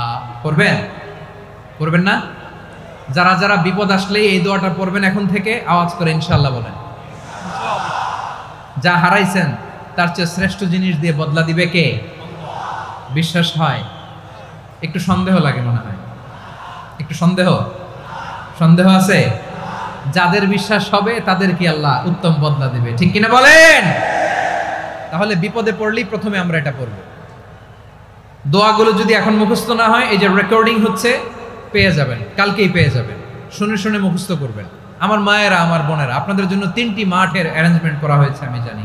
আপনারাও এই দোয়াগুলো পড়বেন, আপনার স্বামীকে শেখাবেন, সন্তানকে শেখাবেন, আপনার পুরো পরিবারটাকে জান্নাতের টুকরো বানিয়ে দিবে কে? তাহলে বিপদ আসলে প্রথমে কি পড়তে হবে এটা জেনে গেলাম। এরপরে বিপদ আসলে নিজেকে কি করে আল্লাহর কাছে সঁপে দিতে হয় এটাও জানার দরকার আছে না নাই? বিপদে প্রথমে ইন্না লিল্লাহ পড়লাম, ধৈর্য ধারণ করলাম, বিপদ থেকে উদ্ধারের সর্বোচ্চ চেষ্টা করলাম। আমার কাজ যখন শেষ তখন আমি আমার এই বিষয়টা আল্লাহর কাছে সঁপে দিব। কার কাছে সুপর্দ করব? কার কাছে? বিপদে বললে কেমন করে নিজেকে আল্লাহর কাছে সঁপে দিতে হয় আসুন সাইয়েদনা ইব্রাহিম আলাইহিস সালামের জীবনী থেকে জানি। আল্লাহর খলিল ইব্রাহিম আলাইহিস সালাম আমাদের মতো সমাজ ব্যবস্থা পায় নাই। আমরা জন্মের পরে আমাদের কানের ভেতরে আজান দিয়েছে কে? একামত দিয়েছে কে? আমাদের বাপদাদারা আমাদের কানে আজান দিয়েছে কি? দেয় নাই। আমাদের জন্মের পরেই তো আজান, একামত, বাড়ির পাশে মসজিদ, প্রতিদিন আজান, জুমার খুতবা, প্রতি মাসে মাসে তাফসিরুল কোরআন মাহফিল, মসজিদ, মিনারা, অভাব নাই, ঠিক কিনা বলেন? আপনি যেই সুন্দর ইসলামিক এনভায়রনমেন্ট পেয়েছেন, আমাদের ইব্রাহিম খলিল উনিও কি এরকম পেয়েছিলেন? হ্যাঁ, উনি জন্মের পর পরে ওনার কানে আজান দিয়েছে কেউ? আমার প্রিয় ভাইরা, আগা গোড়া একটা শিরকি পরিবেশ উনি জন্মগ্রহণ করেছেন। উনি ছাড়া ওই তল্লাটে একজনও আল্লাহর উপর বিশ্বাসী নাই। কল্পনা করতে পারেন? গোটা তল্লাটে, গোটা দেশে বিশ্বাসী মুমিন, আল্লাহর উপর বিশ্বাস স্থাপনকারী কয়জন? সবাই বলেন কয়জন? বাকি সব মুশরিক। বাকি সব মুশরিক নিজের সাথে নিজে শক্ত বোঝাপড়া করে, অ্যানালজি করে, সেলফ কনভারসেশন করে উনি মহা সত্যের সন্ধান পেয়েছে। উনি আকাশের তারা দেখে ভাবে মনে হয় এটাই আমার খোদা, পরে দেখে তারা নাই, মনে মনে বলে না তাইলে এটা না। আবার চাঁদ দেখে বলে চাঁদটা বড় মায়া লাগে, মনে হয় এটাই আমার রব, পরে দেখে চাঁদও নাই, কয় না এটা না। এরপরে দ্বিপ্রহরের জলজলে সূর্যটা খা খা করে গোটা পৃথিবীটারে রৌদ্র দিয়ে তাতিয়ে রাখে। তিনি ভাবলেন মনে হয় এটাই আমার রব, কারণ এটাই তো সবচেয়ে বড়। কিন্তু বিকেল বেলা ওই সূর্যটাও যখন চলে যায়, সাইয়েদনা ইব্রাহিম বলে না এটাও তো নাই, আমার খোদা যদি আমার ছেড়ে চলে যায়, বিপদে পড়লে আমারে উদ্ধার করবে কে? এভাবে নিজের সাথে অ্যানালজি, সেলফ কনভারসেশন করতে করতে করতে তিনি মহা সত্যের সন্ধান পেয়েছেন। সুবহানাল্লাহ। সব শেষে তিনি নিশ্চয় আমি এমন সত্তার দিকে মনোনিবেশ করলাম, মুখাপেক্ষী হলাম, যিনি আকাশ বানিয়েছেন, জমিন বানিয়েছেন, আমি মুশরিক নই। সুবহানাল্লাহ। পারতেন, আপনি পারতেন? কেউ নাই, লক্ষ লক্ষ মুশরিক, আপনি একা। ওনার মতো এরকম বিচক্ষণতা দিয়ে আল্লাহরে খুঁজে পাইতে পারতেন আপনি? কি নবী ছিল, আল্লাহকে খুঁজে পেয়েছে। যখন আল্লাহর ইবাদত শুরু করলো, এই কথা ছড়ায় পড়লো চারদিকে। নমরুদ সাইয়েদনা ইব্রাহিমকে ডেকে পাঠালেন। নমরুদ বলে, ইব্রাহিম তুমি নাকি মূর্তির পূজা না করে কোন নতুন রবের ইবাদত করো, কে তোমার রব? সাইয়েদনা ইব্রাহিম বললেন, রব্বি আল্লাযী ইউহয়ী ওয়া ইউমীত, আমি এমন রবের ইবাদত করি যিনি জীবন দেন, যিনি মৃত্যু দেন। নমরুদ বলে, তাই নাকি? তোমার রব জীবন দেয়, মৃত্যু দেয়, আর এটা তো আমি দেই, আমিও তো জীবন দেই, আমিও তো মৃত্যু দেই। সাইয়েদনা ইব্রাহিম বললেন, কেমন করে তুমি জীবন দাও, মৃত্যু দাও, একটু দেখাও তো। নমরুদ জেলখানা থেকে দুজন কয়েদিকে ডেকে আনলো, কয়েদি এনে অর্ডার করলো, একটাকে এখনই শিরোচ্ছেদ, হেড অফ, ডেথ পেনাল্টি, মৃত্যুদণ্ড দেয়া হলো, ফিনকি দিয়ে রক্ত বেরোলো। নমরুদ বলে, দেখো দুজনকে ধরে আনলাম, একজন কয়েদিকে দিলাম ডেথ পেনাল্টি, মৃত্যুদণ্ড, ওরে মৃত্যু দিলাম। আরেকজন যে দাঁড়িয়ে আছে, চাইলে ওরেও আমি মৃত্যুদণ্ড দিতে পারি, কিন্তু না, ওরে আমি দিব না, ওরে আমি বাঁচায় দিলাম, ছেড়ে দিলাম, মানে জীবন দিলাম। দেখো ইব্রাহিম, তোমার চোখের সামনে একজনরে মৃত্যু দিলাম, আর একজনরে জীবন দিলাম। আপাত দৃষ্টিতে তাই তো, একজনরে তো জীবন দিল, আরেকজনরে মৃত্যু দিল। সাইয়েদনা ইব্রাহিম এবার বিপাকে পড়ে গেলেন। কিন্তু এক একজন নবীকে আল্লাহ এমন উইজডম বিচক্ষণতা দিয়ে এই জমিনে পাঠিয়েছেন, মুহূর্তের মধ্যে আল্লাহর খলিল ইব্রাহিম বললেন, ফাইন্নাল্লাহা ইয়াতি বিশ-শামসি মিনাল মাশরিকি ফাতি বিহা মিনাল মাগরিব ফাবুহিতাল্লাযী কাফার। আল্লাহর খলিল ইব্রাহিম বললেন, নমরুদ বুঝলাম তুমি জীবন দাও, মৃত্যু দাও, দেখলাম, কিন্তু আমার রব, আমার আল্লাহ প্রতিদিন সকালবেলা উষা লগ্নে ওই পূর্ব দিগন্ত থেকে সূর্যটাকে উদিত করেন, সাঁঝের বেলা, বিকেল বেলা, কুধুরি লগ্নে, সন্ধ্যা বেলা ওই দ্বিপ্রহরের জলে সূর্যটাকে পশ্চিম দিগন্তে ডুবিয়ে দেন। মানে সকালবেলা পূর্ব দিক থেকে উদিত করা সূর্যটাকে পশ্চিম দিকে বিকেলে তিনি ডুবিয়ে দেন। তুমি যদি পারো ওই সূর্যটাকে পশ্চিম দিক থেকে উদিত করে পূর্ব দিকে ডুবিয়ে দাও। সুবহানাল্লাহ পড়বেন না? দেখেন, ইনস্ট্যান্ট ইন্টেলেক্ট, মুহূর্তে বিচক্ষণতা, উইজডম কাকে বলে? নমরুদ পারবে? নমরুদের বাপ পারবে? ওর দাদা, ওর 14 গোষ্ঠী, গোটা বিশ্বের সব ক্ষমতাধর রাষ্ট্রনায়করা একসাথে হলে পারবে? ফাবুহিতাল্লাযী কাফার পারে নাই, ব্যর্থ হয়েছে। এবার তেলে বেগুনে জ্বলে উঠেছে, রেগে মেগে আগুন বলে, ফালকুহু ফিল জাহিম। ওর সাথে তর্ক নাই, না পেরে এবার এটারে আগুনে ফেলা। বিশাল বিশাল গাছ কেটে লাকড়ি এনে আগুনের কুণ্ডলি বানানো হলো, দাও দাও দাও দাও করে আগুন জ্বলে। আল্লাহর খলিল ইব্রাহিমকে আগুনে নিক্ষেপ করা হবে। আল্লাহর খলিল সাইয়েদনা ইব্রাহিমের হাতের মধ্যে রশি দিয়ে টাইট করে বাঁধা হলো, পায়ের মধ্যেও টাইট করে রশি দিয়ে বাঁধা হলো। আল্লাহর খলিল ইব্রাহিমকে আগুনের কুণ্ডলির মধ্যে ফেলা হবে। ওমিয়া, আপনি যে বিপদের কারণে ভয় পান, হতাশ হন, এটা কোনো বিপদ ওনার বিপদের সামনে? পটুয়াখালী আওয়াজ করে বলুন, সাইয়েদনা খলিল ইব্রাহিমের বিপদের সামনে আমাদের বিপদগুলো কোনো বিপদ? এটা কোনো বিপদই না, এটা কোনো বিপদই না। হাত পা বেঁধে টাইট করে নিক্ষেপ করা হবে, সিম্পলি ফেলা যাবে না, কারণ দাও দাও করে দ্য ব্লেজিং ফায়ার, এমন আগুনের কুণ্ডলি কাছে যাওয়া যায় না, আগুনের উত্তাপে নিক্ষেপ করা হবে। হাতে রশি বেঁধে পায়ে রশি বেঁধে আল্লাহর খলিল ইব্রাহিম আলাইহিস সালামকে আগুনের মধ্যে নিক্ষেপ করা হবে। আহা, এটার বলে অগ্নি পরীক্ষা।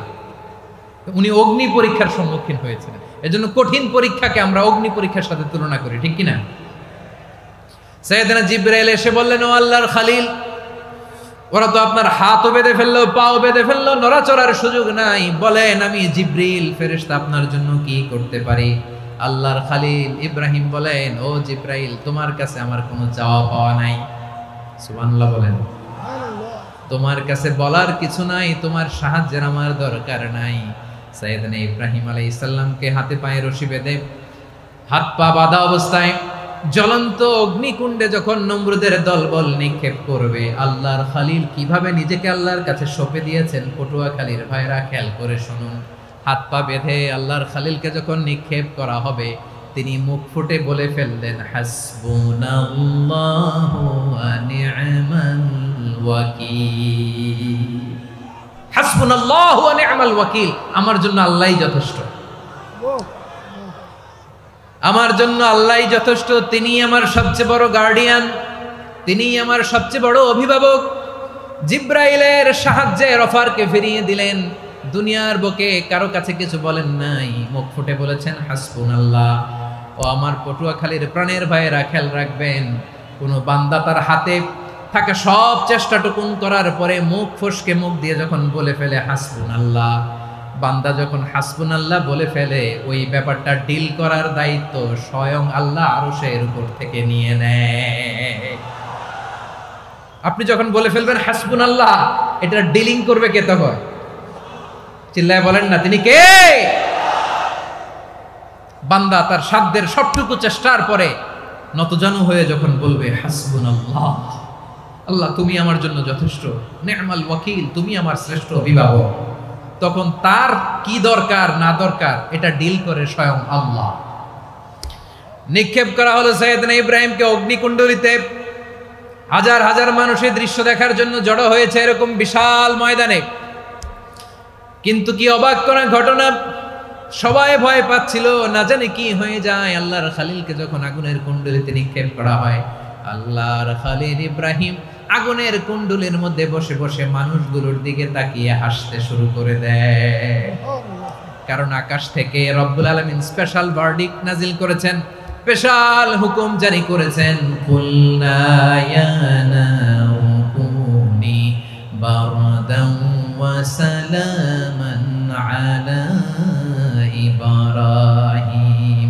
ও আগুন, খবরদার, সৃষ্টির শুরু থেকে তোকে একটা ধর্ম আমি বাতলে দিয়েছিলাম, তোর ধর্ম, আগুনের ধর্ম হলো যা পাবে জ্বালিয়ে সারখার করবে। আল্লাহ বলল, ও আগুন, তোর ধর্ম দিয়েছিলাম, তুই সব জ্বালিয়ে পুড়িয়ে সারখার করে দিবি, কিন্তু ক্ষণিকের জন্য আমি তোর জ্বালিয়ে দেওয়ার ক্ষমতাটাকে কেড়ে নিলাম, জ্বালিয়ে ভস্ম করে দেওয়ার ক্ষমতা আমি কেড়ে নিলাম। কুনি বারদান, ঠান্ডা হয়ে যা, কিন্তু এত বেশি ঠান্ডা হবি না আবার আমার ইব্রাহিমের জন্য সর্দি লেগে না যায়। সুবহানাল্লাহ, এত আস্তে বললে হবে?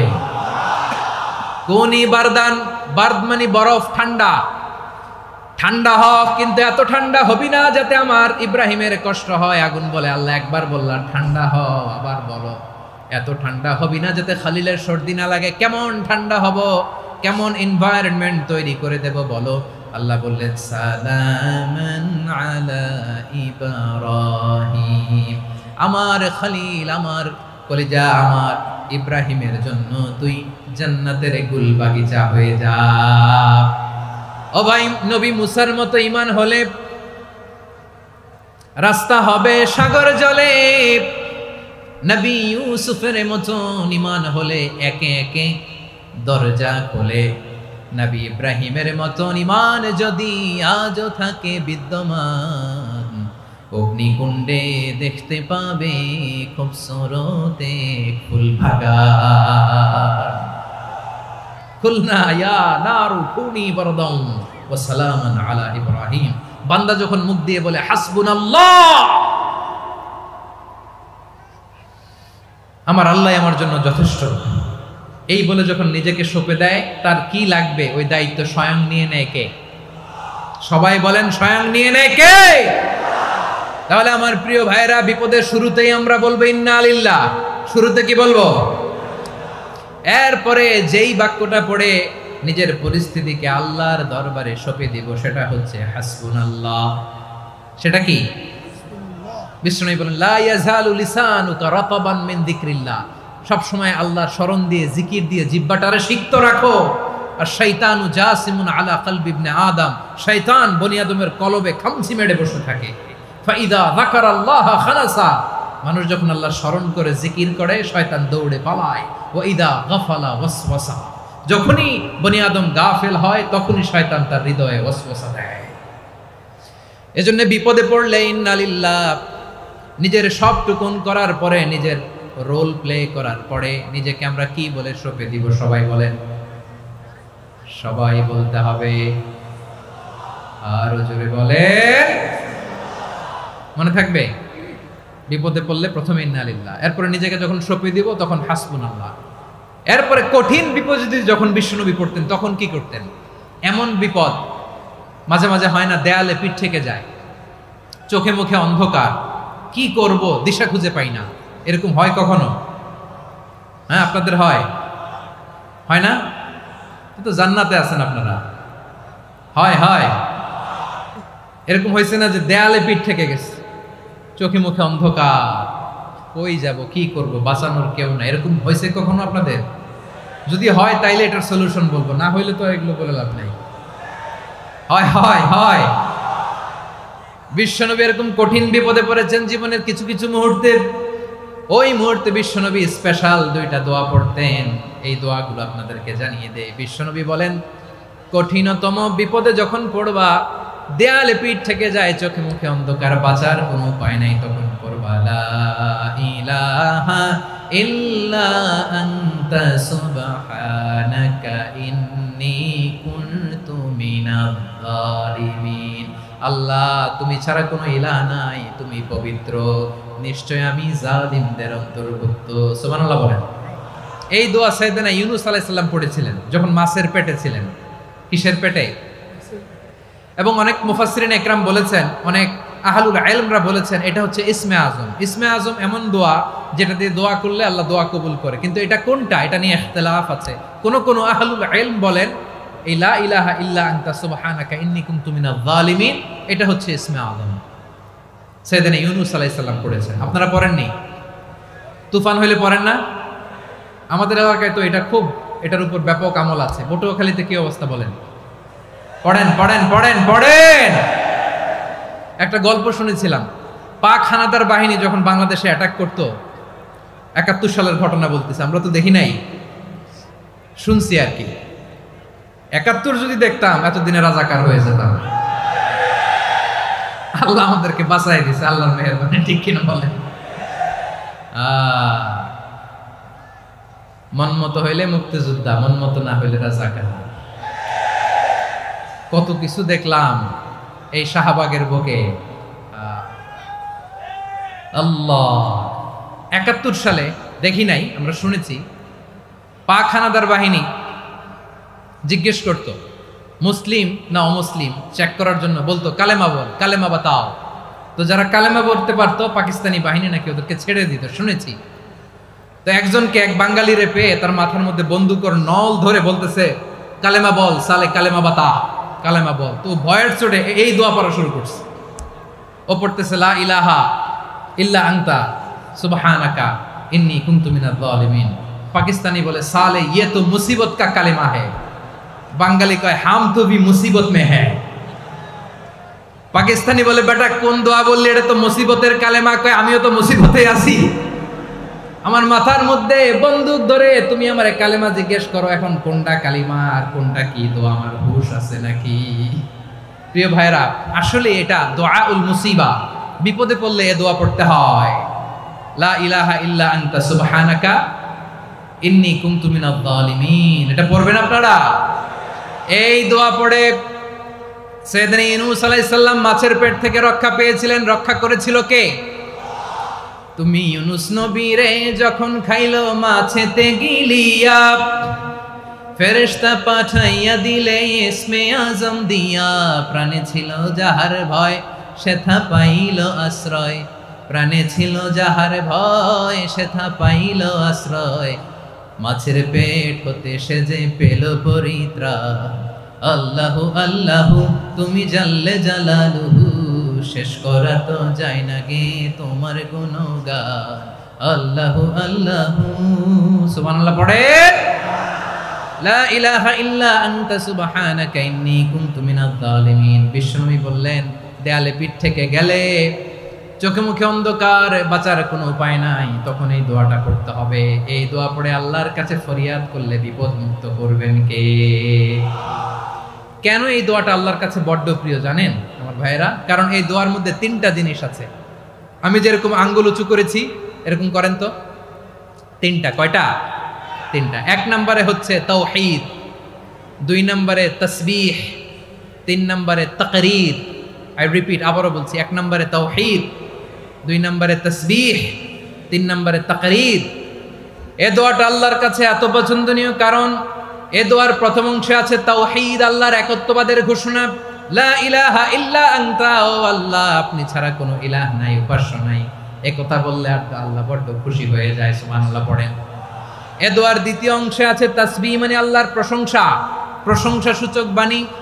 সুবহানাক সুবহানাক সুবহানাক, ও আল্লাহ আমি আপনার পবিত্রতা ঘোষণা করছি, সুবহানাক। এই কথা শুনলেও আল্লাহ খুশি হয়ে যায়, সুবহানাল্লাহ পড়েন। এই দোয়ার তৃতীয় অংশে আছে তাকরীর, তাকরীর মানে পাপের স্বীকৃতি। তাকরীর মানে কি? তাকরীর মানে পাপের স্বীকৃতি। এই দোয়ার তৃতীয় অংশে আছে ইন্নী কুনতু মিনাল জালিমিন, ও আল্লাহ আমি জালিমদের অন্তর্ভুক্ত। আল্লাহ আল্লাহ আমি জালেম, আল্লাহ আমি ভুল করেছি, অন্যায় করেছি, আল্লাহ আমি জালেমদের অন্তর্ভুক্ত। এই পাপের স্বীকৃতি, অ্যাকনোলেজমেন্ট আল্লাহ বড্ড পছন্দ করে। যখন আল্লাহর কাছে আপনি ছোট হবেন, ছোট হতে হতে যত ছোট হবেন, ওই দৃশ্যটা দেখতে আল্লাহ বড্ড পছন্দ করে, সুবহানাল্লাহ বলে। 3 নম্বর অংশ ইন্নী কুনতু মিনাজ জালিমিন, আল্লাহ আমি জালেমদের অন্তর্ভুক্ত।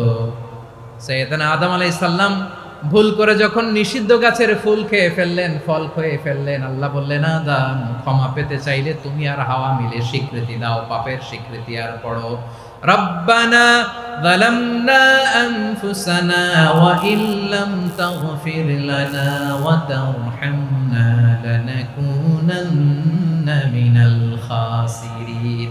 ও আল্লাহ আমি আদম আর হাওয়া যালামনা আনফুসানা, আমরা আমাদের নফসের উপর বড্ড জুলুম করেছি। আল্লাহ ওয়া ইল্লাম তাগফির লানা ওয়া তারহামনা, আপনি যদি ক্ষমা না করেন, আপনি যদি দয়া পরবশ না হন, আপনি যদি রহম না করেন, আমরা তো ক্ষতিগ্রস্তদের মধ্যে শামিল হয়ে যাব। এই দোয়া করার সাথে সাথে সাইয়েদনা আদম আর হাওয়া আলাইহিস সালামকে ক্ষমা করে দিলেন কে? তাহলে এই দোয়ার 3 নম্বর অংশ তাকরীর, এটা আল্লাহ বড্ড পছন্দ করে। আমার কলিজার টুকরা ভাইয়েরা, গুনাহ করে শিকার যেতে হবে, এটা আল্লাহ ভালোবাসেন। সাইয়েদনা আবু বকর রাদিয়াল্লাহু তাআলা আনহু বিষ্ণু ইসা ইসলামকে বললেন, ইয়া রাসূলুল্লাহ আল্লিমনি দুআআন আদউ বিহি ফি সালাতি, নবী হে আপনি আমার এমন একটা স্পেশাল দোয়া শিখায় দেন যে দোয়াটা আমি নামাজে পড়ব। নবী বললেন, তাহলে তুমি পড়ো আল্লাহুম্মা ইন্নী যালামতু নাফসি যুলমান কাসীরান ওয়া লা ইয়াগফিরুয যুনুবা ইল্লা আনতা ফাগফিরলি মাগফিরাতাম মিন ইনদিকা ওয়ারহামনি ইন্নাকা আনতাল গফুরুর রহিম। সুবহানাল্লাহ। সালাম ফেরানোর আগে পড়েন, কথা কয় না, পড়েন পড়েন। ও আবু বকর, নামাজে যদি দোয়া করতে মনে চায় এই দোয়াটা পড়বা, আল্লাহুম্মা ইন্নী যালামতু নাফসি, আল্লাহ জুলুম করেছি আমার নফসের উপর, যুলমান কাসীরা, অনেক জুলুম, ওয়া লা ইয়াগফিরুয যুনুবা ইল্লা আনতা, আপনি ছাড়া এই জুনুব, এই পাপ ক্ষমা করার দ্বিতীয় কোনো রব নাই। আছে? আল্লাহ ছাড়া আমাদের গুনাহ আর কে কে ক্ষমা করতে পারে বলেন তো? কে পারে? কে? এজন্য আল্লাহরে বলবেন, আল্লাহ আমি ছাড়া তোমার গোলামের অভাব নাই, ও আমার রব আমি ছাড়া এই জমিনের বুকে তোমার গোলামের অভাব নাই, কিন্তু তুমি ছাড়া তো আমার দ্বিতীয় কোনো রব নাই। পারবেন বলতে? পারবেন? চোখের পানি ছেড়ে আল্লাহরে বলবেন, আল্লাহ তুমি আমার রব, তুমি আমার সব। কি বলবেন? আল্লাহ আমারে রব, সবাই বলুন, আল্লাহ আমার রব, দমে দমে তনু মনে তারি অনুভব, আল্লাহ আমার রব। আল্লাহরে বলেন, আল্লাহ তুমি আমার রব, তুমি আমার সব। আল্লাহ আমি ছাড়া এই জমিনে তোমার গোলামের অভাব নাই, তুমি ছাড়া আমার দ্বিতীয় কোনো রব নাই। এ কথা বলে চোখের পানি ছেড়ে আল্লাহরে স্বীকৃতি দেন, আল্লাহ আমি পাপী, আল্লাহ জামিনে আমার চেয়ে বড় পাপী আর কেউ নাই। অজু করে সিজদায় লুটিয়ে পড়ে চোখের পানি ছেড়ে আল্লাহরে পাপের স্বীকৃতি দেন, আল্লাহ এমন কোন জুলুম নাই, গুনাহ নাই আমি করি নাই, সগীরা কবিরা, জেনে না জেনে, ইচ্ছায় অনিচ্ছায়, শিরকি বেদাতি সব গুনাহ করেছি। আল্লাহ আকাশের নিচে জমিনের উপরে আমার চেয়ে বড় গুনাহগার আর কেউ নাই। চোখের পানি ছেড়ে আল্লাহরে বলেন, আল্লাহ আমি ছাড়া তোমার গোলামের অভাব নাই, তুমি ছাড়া আমার দ্বিতীয় কোনো রব নাই, তুমি ছাড়া তো কেউ আমার গুনাহ ক্ষমা করার নাই, তুমি আমার রব, তুমি আমার সব। বলতে পারবেন? এই তাকরীর আমার পটুয়াখালীর ভাইয়া, এই স্বীকৃতিটা দেখতে আল্লাহ বড্ড ভালোবাসে, কারণ আমরা সবাই গুনাহগার, আমরা সবাই কি? বিশ্বনবী বলেন, কুল্লুকুম খাত্তাউন, বানি আদম তোমরা সবাই পাপী। সবাই কি? সবাই পাপী। আমরা সবাই পাপী, আপন পাপের বাটখারা দিয়ে অন্যের পাপ মাপি। আমরা যে পাপী এটা ভাবতে মনে চায় না কারণ, খালি অন্যের পাপ দেখি আমরা, এটা ভুল। ওর এই পাপ, ও পাপী, ও জালেম, ও জাহান্নামী, এরকম একটা টেন্ডেন্সি। আমার যে কি হালাত এটার খেয়াল নাই। খেয়াল করতে হবে যে আমি সবচেয়ে বড় পাপী, ঠিক কিনা বলেন? পাপ করি নাই এমন কেউ আছি? হ্যাঁ আছি। কেউ না জানলেও জানে কে আমার পাপের ঘটনা? পৃথিবী না জানুক আমি তো জানি, আমি কি পাপ করেছি হায়। ও আমার কলিজার টুকরা ভাইয়েরা, মাথাটাকে নিচু করে জীবনের সব গুনার ফিরিস্তিগুলো একটা একটা করে স্বীকার করে আল্লাহরে বলেন, আল্লাহ আমি পাপী,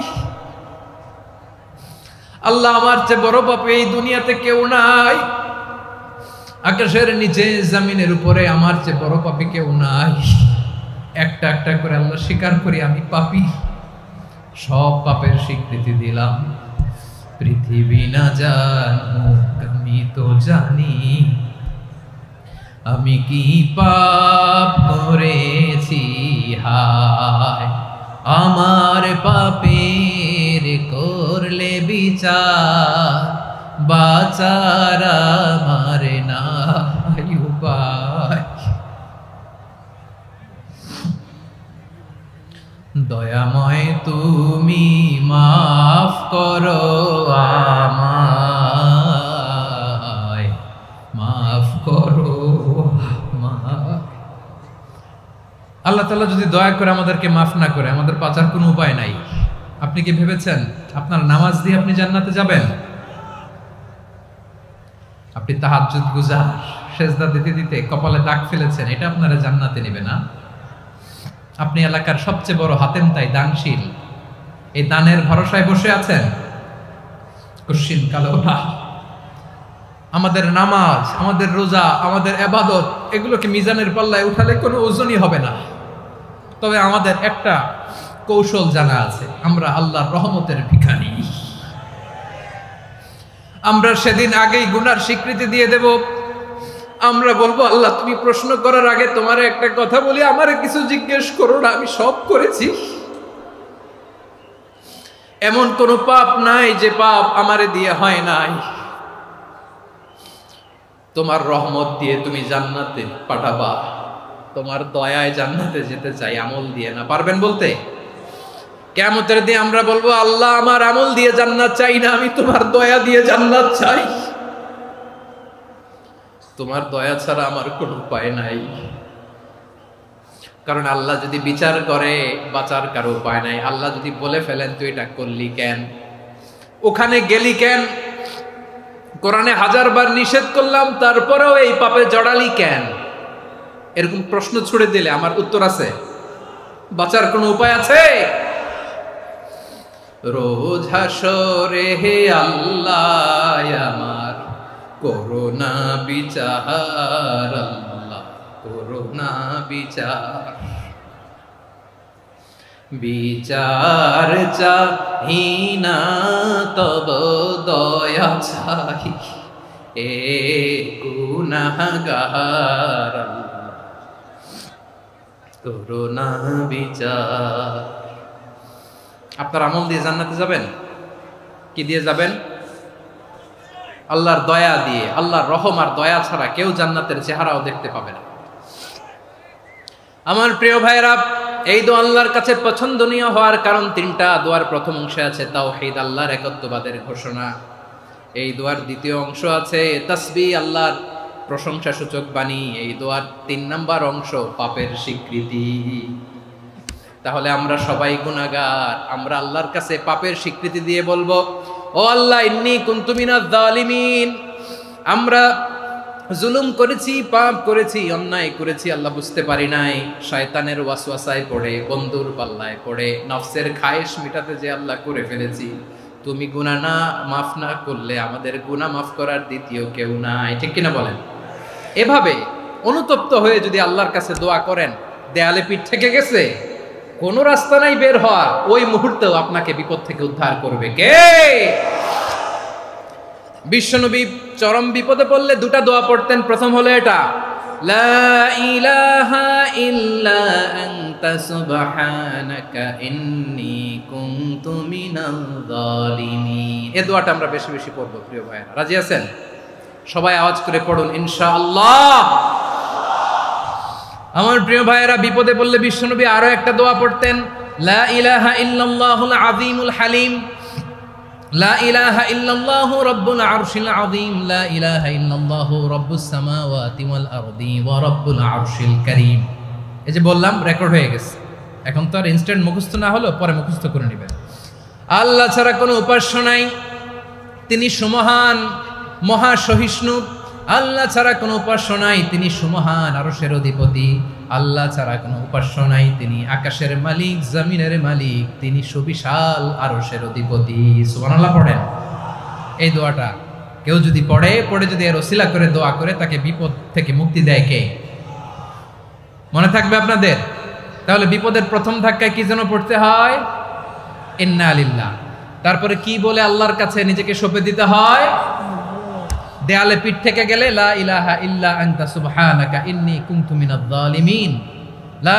2 নম্বর হচ্ছে লা ইলাহা ইল্লাল্লাহুল আযীমুল হালিম, লা ইলাহা ইল্লাল্লাহু রাব্বুল আরশিল আযীম, লা ইলাহা ইল্লাল্লাহু রাব্বুস সামাওয়াতি ওয়াল আরদি ওয়া রাব্বুল আরশিল কারীম। মনে থাকবে?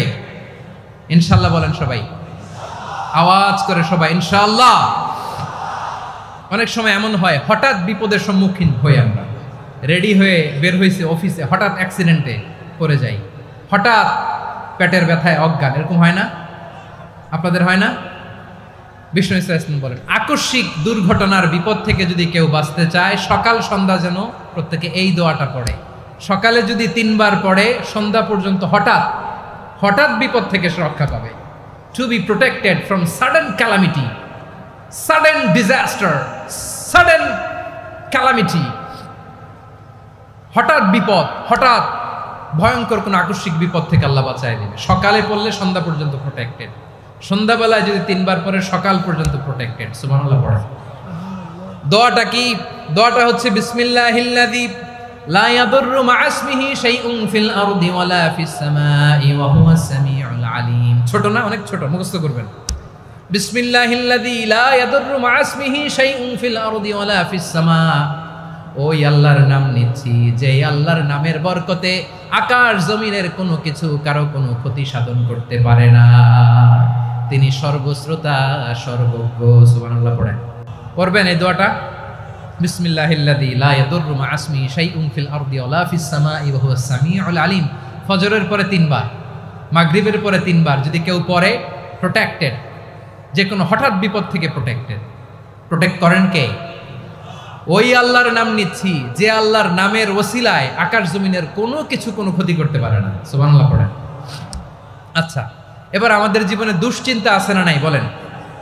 Tension, hyper tension, anxiety, depression, চিন্তা, টেনশন নাই, এরকম কে কে আছে দেখি? হাত তোলেন। ওই যে হাত তুলছে এক আল্লাহর ওলি, ওই যে টেনশন নাই তোমার, মাশাআল্লাহ। ও না বুঝে তুলছে, ঝোঁকের চোটে, জোশের ঠেলায় ধাক্কায় তুলে ফেলছে। সবার জীবনে টেনশন আছে না নাই? এই দুশ্চিন্তা, পেরেশানি, মারাত্মক পেরেশানি থেকে মুক্তি পাওয়ার জন্য বিষ্ণু ইসলাম দুটো দোয়া পড়তেন। কয়টা? অনেকগুলো পড়তেন। স্পেশাল দুটো দোয়া আজকে আপনাদের শিখায়া যাব, শুনবেন না? কষ্ট হচ্ছে? সংক্ষিপ্ত মুনাজাত দিয়ে দেই। ওরে আল্লাহ, আমি তো 9:30 ক্রস করে ফেলছি মাসুদ ভাই, খেয়াল করে নেই। আরো কয়েক মিনিট। ঠিক আছে, ঠিক আছে। পেরেশানিতে পড়লে, টেনশনে পড়লে এই দোয়াটা, প্রিয় ভাইরা, বিষ্ণু ইসলাম যখন খুব বিপদে পড়তেন, দুশ্চিন্তা ওনাকে ঘিরে ধরতো, উনি পড়তেন ইয়া হাইয়ু ইয়া কাইয়ুম বিরহমাতিকা আস্তাগীথ, ইয়া হাইয়ু ইয়া কাইয়ুম বিরহমাতিকা আস্তাগীথ, ইয়া হাইয়ু ইয়া কাইয়ুম, হে শাশ্বত অবিনশ্বর, হে চিরঞ্জীব, বিরহমাতিকা আস্তাগীথ, তোমার রহমতের উসিলায় তোমার কাছে ফরিয়াদ করি। এটা পড়তেন। আবার আরেক বর্ণনায় এসেছে ইয়া হাইয়ু ইয়া কাইয়ুম বিরহমাতিকা আস্তাগীথ আসলিহ লি শা'নি কুল্লাহু ওয়ালা তাকিলনি ইলা নাফসি তরফাতা আইন। আসলিহ লি শা'নি কুল্লাহ, আল্লাহ আমার সবকিছু আপনি সেটেল করে দেন। আমাদের সব ঝামেলা সেটেল করে দিতে পারে কে? আমরা তো সেটেলমেন্টের জন্য এসপি সাহেবের কাছে যাই, ডিসি সাহেবের কাছে যাই, অমুক ভাইয়ের কাছে যাই, তমুক ভাইয়ের কাছে যাই। এই দোয়া পড়লে আরশের উপর থেকে আপনার ম্যাটার সেটেল করে দিবে কে? তাহলে পড়বেন ইয়া হাইয়ু, হে চিরঞ্জীব। হাইয়ু মানে চিরঞ্জীব, যিনি চিরকাল বেঁচে থাকবেন, মরবেন না। আল্লাহ মরবেন? তার কোনো লয় আছে? ক্ষয় আছে? সূরা রহমানে আল্লাহ বললেন কুল্লু মান আলাইহা ফানি ওয়া ইয়াবকা ওয়াজহু রাব্বিকা যুল জালালি ওয়াল ইকরাম ফাবিআইয়ি আলাই রাব্বিকুমা তুকাযিবান। জমিনে যা আছে সব ফান, ভ্যানিশ হয়ে যাবে, নিশ্চিহ্ন হয়ে যাবে, শেষ হয়ে যাবে, সব বিলুপ্ত হয়ে যাবে, একজন ছাড়া। জোরে বলেন তিনি কে? ইয়া হাইয়ু। আমার সাথে আওয়াজ করে পড়েন ইয়া হাইয়ু ইয়া কাইয়ুম ইয়া হাইয়ু ইয়া কাইয়ুম বিরহমাতিকা আস্তাগীথ আসলিহ লি শা'নি কুল্লা ওয়ালা তাকিলনি ইলা নাফসি তরফাতা আইন। এভাবে দোয়া করলে আপনাকে বিপদ মুক্ত করবে কে? এই দোয়াটা কেন পছন্দ আল্লাহর কাছে?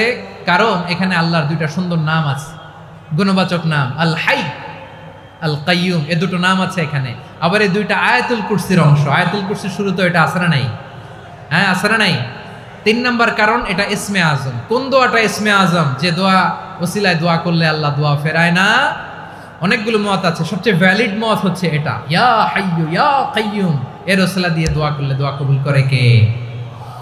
2 নম্বরে বিশ্বনবী মারাত্মক বিপদে পড়লে আরেকটা দোয়া পড়তেন, আল্লাহুম্মা ইন্নী আবদুক। আগে দোয়াটা পড়ি, শুনেন। আল্লাহুম্মা ইন্নী আবদুক ওয়া ইবনু আবদিক ওয়া ইবনু আমাতিক নাসিয়াতি বিয়াদিক মাদিন ফিয়া হুকমুক আদলুন ফিয়া কাদাউক আসআলুকা বিকুল্লি ইসমিন হুয়া লাক সাম্মাইতা বিহি নাফসাক আও আনসালতাহু ফি কিতাবিক আও আল্লামতাহু আহাদাম মিন খালকিক আও ইস্তা'সারতা বিহি ফি ইলমিল গায়বি ইনদাক আন তাজআলাল কুরআনা রাবিআ কলবি ওয়া নূরা সাদরি ওয়া জালাআ হুজনি ওয়া যাহাবা হাম্মি। সুবহানাল্লাহ পড়েন। বিষ্ণুই বলতেন আল্লাহুম্মা ইন্নী আবদুক, ও আল্লাহ আমি আপনার গোলাম, ওয়া ইবনু আবদিক, গোলামের ঘরের গোলাম, ওয়া ইবনু আমাতিক, বাদির ঘরের গোলাম। মানে আল্লাহ আমি আপনার গোলাম। আমার বাবা আব্দুল্লাহ ছিল আপনার গোলাম, আমার মা আমিনা ছিল আপনার বাদী। মানে আমরা গোলাম বংশের, সব গোলাম। নিজের এর চেয়ে আর ছোট করে আল্লাহর কাছে উপস্থাপন করা যায় আমার ভাইরা? কথা কি বুঝতেছেন? নিজেকে এর চাইতে ছোট, নগণ্য আর তুচ্ছ করে আল্লাহর সাথে প্রেজেন্ট করা যায়? বিশ্বনবী বললেন, ও আল্লাহ আমি আপনার গোলাম, গোলামের ঘরের গোলাম, দাসীর ঘরের গোলাম, নাসিয়াতি বিয়াদিক, আমার মাথার চুলের ছুটি আপনার হাতের মুঠোয়। আপনি ডানে টান দিলে আমি ডানে যেতে বাধ্য, আপনি বাঁয়ে টান দিলে বাঁয়ে যেতে বাধ্য। সুবহানাল্লাহ বলেন। পিছনে 2-1 ভাই দাঁড়ালেন কেন? হ্যাঁ, বসুন। জায়গা চেঞ্জ করতেছে, সেই দুপুর থেকে বসে আছে, আমি জানি। মাশাআল্লাহ। কেউ 2-1 বেরিয়েছে, গ্যাপ পূরণ করতেছে। মাশাআল্লাহ। পড়েন সুবহানাল্লাহ, আলহামদুলিল্লাহ, লা ইলাহা ইল্লাল্লাহ মুহাম্মাদুর রাসূলুল্লাহ সাল্লাল্লাহু আলাইহি ওয়াসাল্লাম। বিশ্বনবী বললেন, আল্লাহ আমার মাথার চুলের ঝুঁটি আপনার হাতের মুঠোয়। আচ্ছা, এইভাবে কাকে ধরা হয়? যে খুব ছোট, ঠিক কি না? নিজেকে কত ছোট করলেন বিশ্বনবী। ও আল্লাহ, আমার মাথার চুলের ঝুঁটি আপনার হাতের মুঠোয়, আপনি ডানে টানলে আমি ডানে যাব, বায়ে টানলে বায়ে যাব।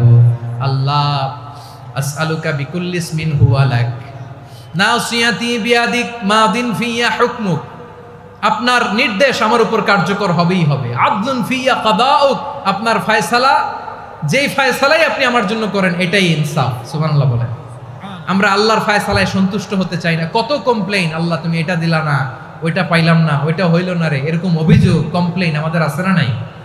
আর বিশ্বনবী বলতেন আদলুন ফিয়া কাদাউক, আল্লাহ আমার জন্য তোমার যেটা ফয়সালা এটাই সবচেয়ে শ্রেষ্ঠ ইনসাফ, এর চেয়ে ইনসাফ আর হতে পারে? এভাবে কায় মনোবাক্যে আল্লাহর কাছে বিশ্বনবী দোয়া করতেন। এরপরে বিশ্বনবী বললেন, আল্লাহ তোমার যত নাম আছে সব নামের ওসিলায় দোয়া করি, যে নাম তুমি আমাদেরকে জানিয়েছো, যে নাম তুমি আমাদেরকে জানাও নাই, যে নাম তুমি কোরআনে নাজিল করেছো, যে নাম নাজিল করো নাই, যে নাম শুধু নবীদেরকে জানিয়েছো। আর আল্লাহর এমন কিছু চমৎকার চমৎকার সুন্দর সুন্দর নাম আছে, এই নামগুলো রব্বুল আলামিন কাউকে জানাবে না। সুবহানাল্লাহ বলেন। আমরা তো 99 নাম জানি, 100 নাম জানি আল্লাহ, কিন্তু আল্লাহর এমনও কিছু নাম আছে যেগুলো আল্লাহ বিশ্বনবীরও জানায় নেই। এগুলো আল্লাহ ইলমুল গায়বে রেখে দিয়েছেন। দোয়ার সময় বলবেন, আল্লাহ তোমার যেই নামগুলো জানি, যেগুলো জানি না, যেগুলো কোরআনে আছে, যেগুলো নাই, যেগুলো নবীরে খাস ভাবে জানাইছো ওগুলোর উসিলায়, যেগুলো কোনোদিন জানাবাও না, তোমার ওই নামের উসিলাও তোমার কাছে চাই। আল্লাহ কোরআনকে আমার হৃদয়ের বসন্ত বানাও, আমার বক্ষের জ্যোতি বানাও, আমার চিন্তা দুশ্চিন্তা তুমি দূর করে দাও।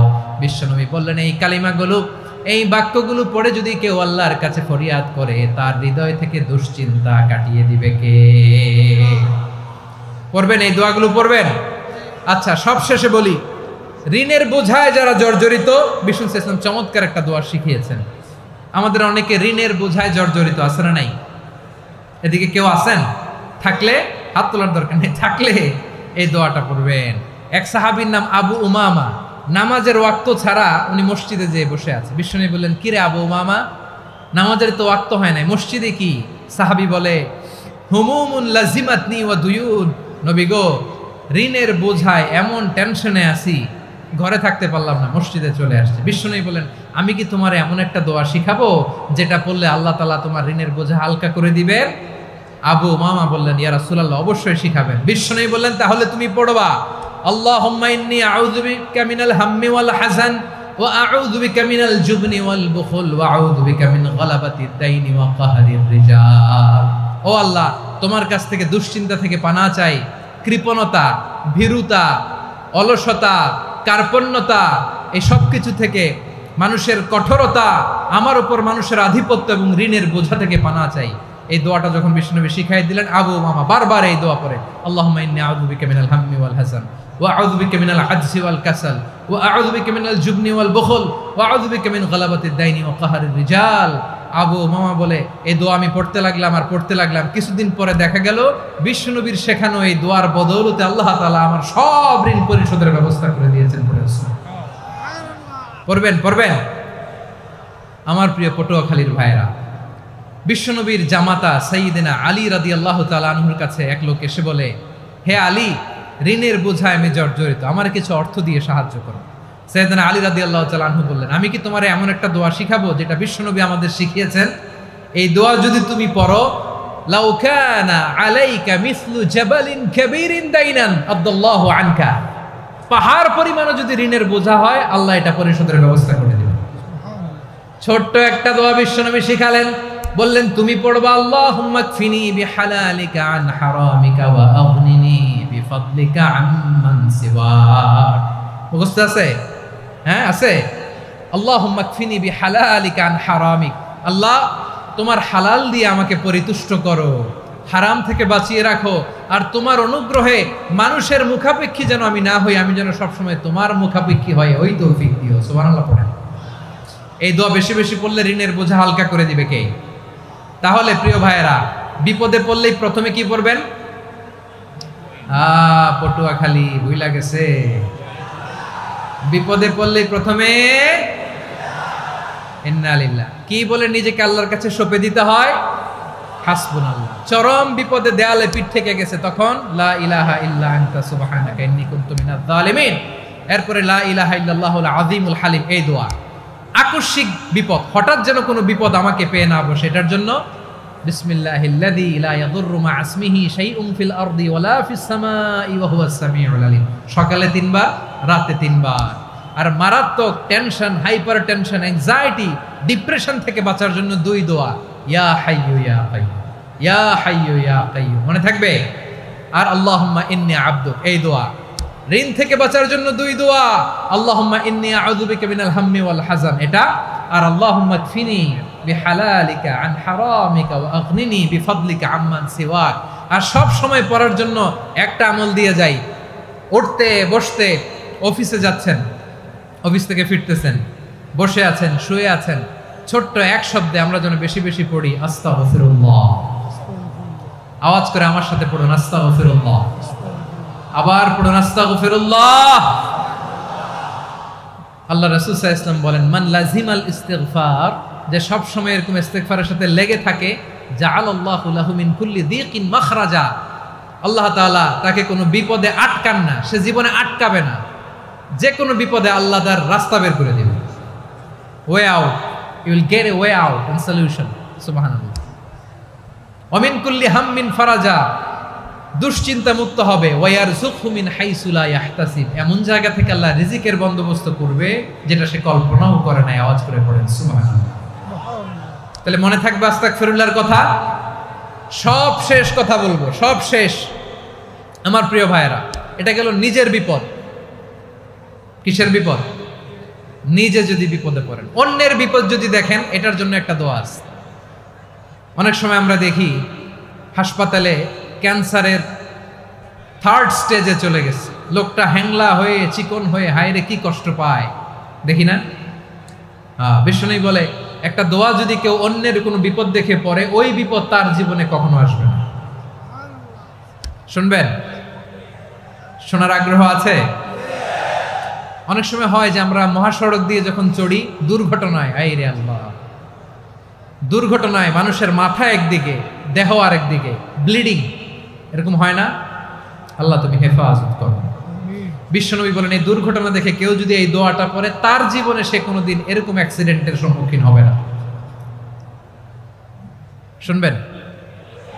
বিশ্বনবী বলেন, অন্যের বিপদ দেখে কেউ যদি পড়ে, আলহামদুলিল্লাহিল্লাযী আফানি মিম্মা বাতালাকা বিহি ওয়া ফাদ্দালানি আলা কাসীরিন মিম্মান খালাকা তাফদীলা, মানে প্রশংসা সে আল্লাহর, যে আল্লাহ তাআলা তোমাকে যেই জিনিস দিয়ে পরীক্ষা করেছে, আমাকে ওইটা থেকে বাঁচিয়ে দিয়েছে। তোমাকে আল্লাহ যেই বিপদে ফেলেছে, আমাকে ওই বিপদ থেকে তিনি মুক্ত রেখেছে, আর তার অনেক সৃষ্টির উপর আমাকে তিনি প্রাধান্য দিয়েছে। সুবহানাল্লাহ পড়েন। যে কোনো বিপদ, কারো ক্যান্সার দেখে যদি এই দোয়াটা আপনি বিশ্বাসের সাথে পড়েন, জীবনে কোনোদিন ক্যান্সার রোগে আক্রান্ত হবেন না। দুর্ঘটনা দেখে যদি পড়েন, ওই দুর্ঘটনা আপনাকে স্পর্শ করবে না। যে কোনো কারো বিপদ দেখে যদি কোনো বিশ্বাসী বান্দা এই দোয়া পড়ে, বিশ্বনবী বলেন, লাম ইউসিবহু যালিকাল বালা, ওই বিপদ তাকে আর ধরবে না। উফিয়া মিনহু মিন যালিকাল বালা কাইনাম মা কান, সে যতদিন হায়াত পাবে কোনোদিন ওই বিপদ তাকে স্পর্শ করবে না। এই দোয়াটা পড়তে রাজি আছেন আমার প্রিয় ভাইরা? তাহলে পুরো আলোচনার সেন্ট্রাল থিম হচ্ছে, আমাদের জীবনে বিপদ আসবে, কষ্ট আসবে, দুঃখ আসবে, কিন্তু বিপদে আপদে আমরা হাল ছেড়ে দিব না, হতাশ হব না। মুমিন হতাশ হয় না, নিরাশ হয় না, হাল ছেড়ে দেয় না। মুমিন ভরসা রাখে একজনের উপর। আওয়াজ করে বলুন, যিনি কে? বিপদে পড়লে আমাদেরকে উদ্ধার করে কে? আবার আমাদেরকে যদি কোনো নেয়ামত আল্লাহ দিতে চান, ওইটা কেড়ে নেওয়ার ক্ষমতা কারো আছে?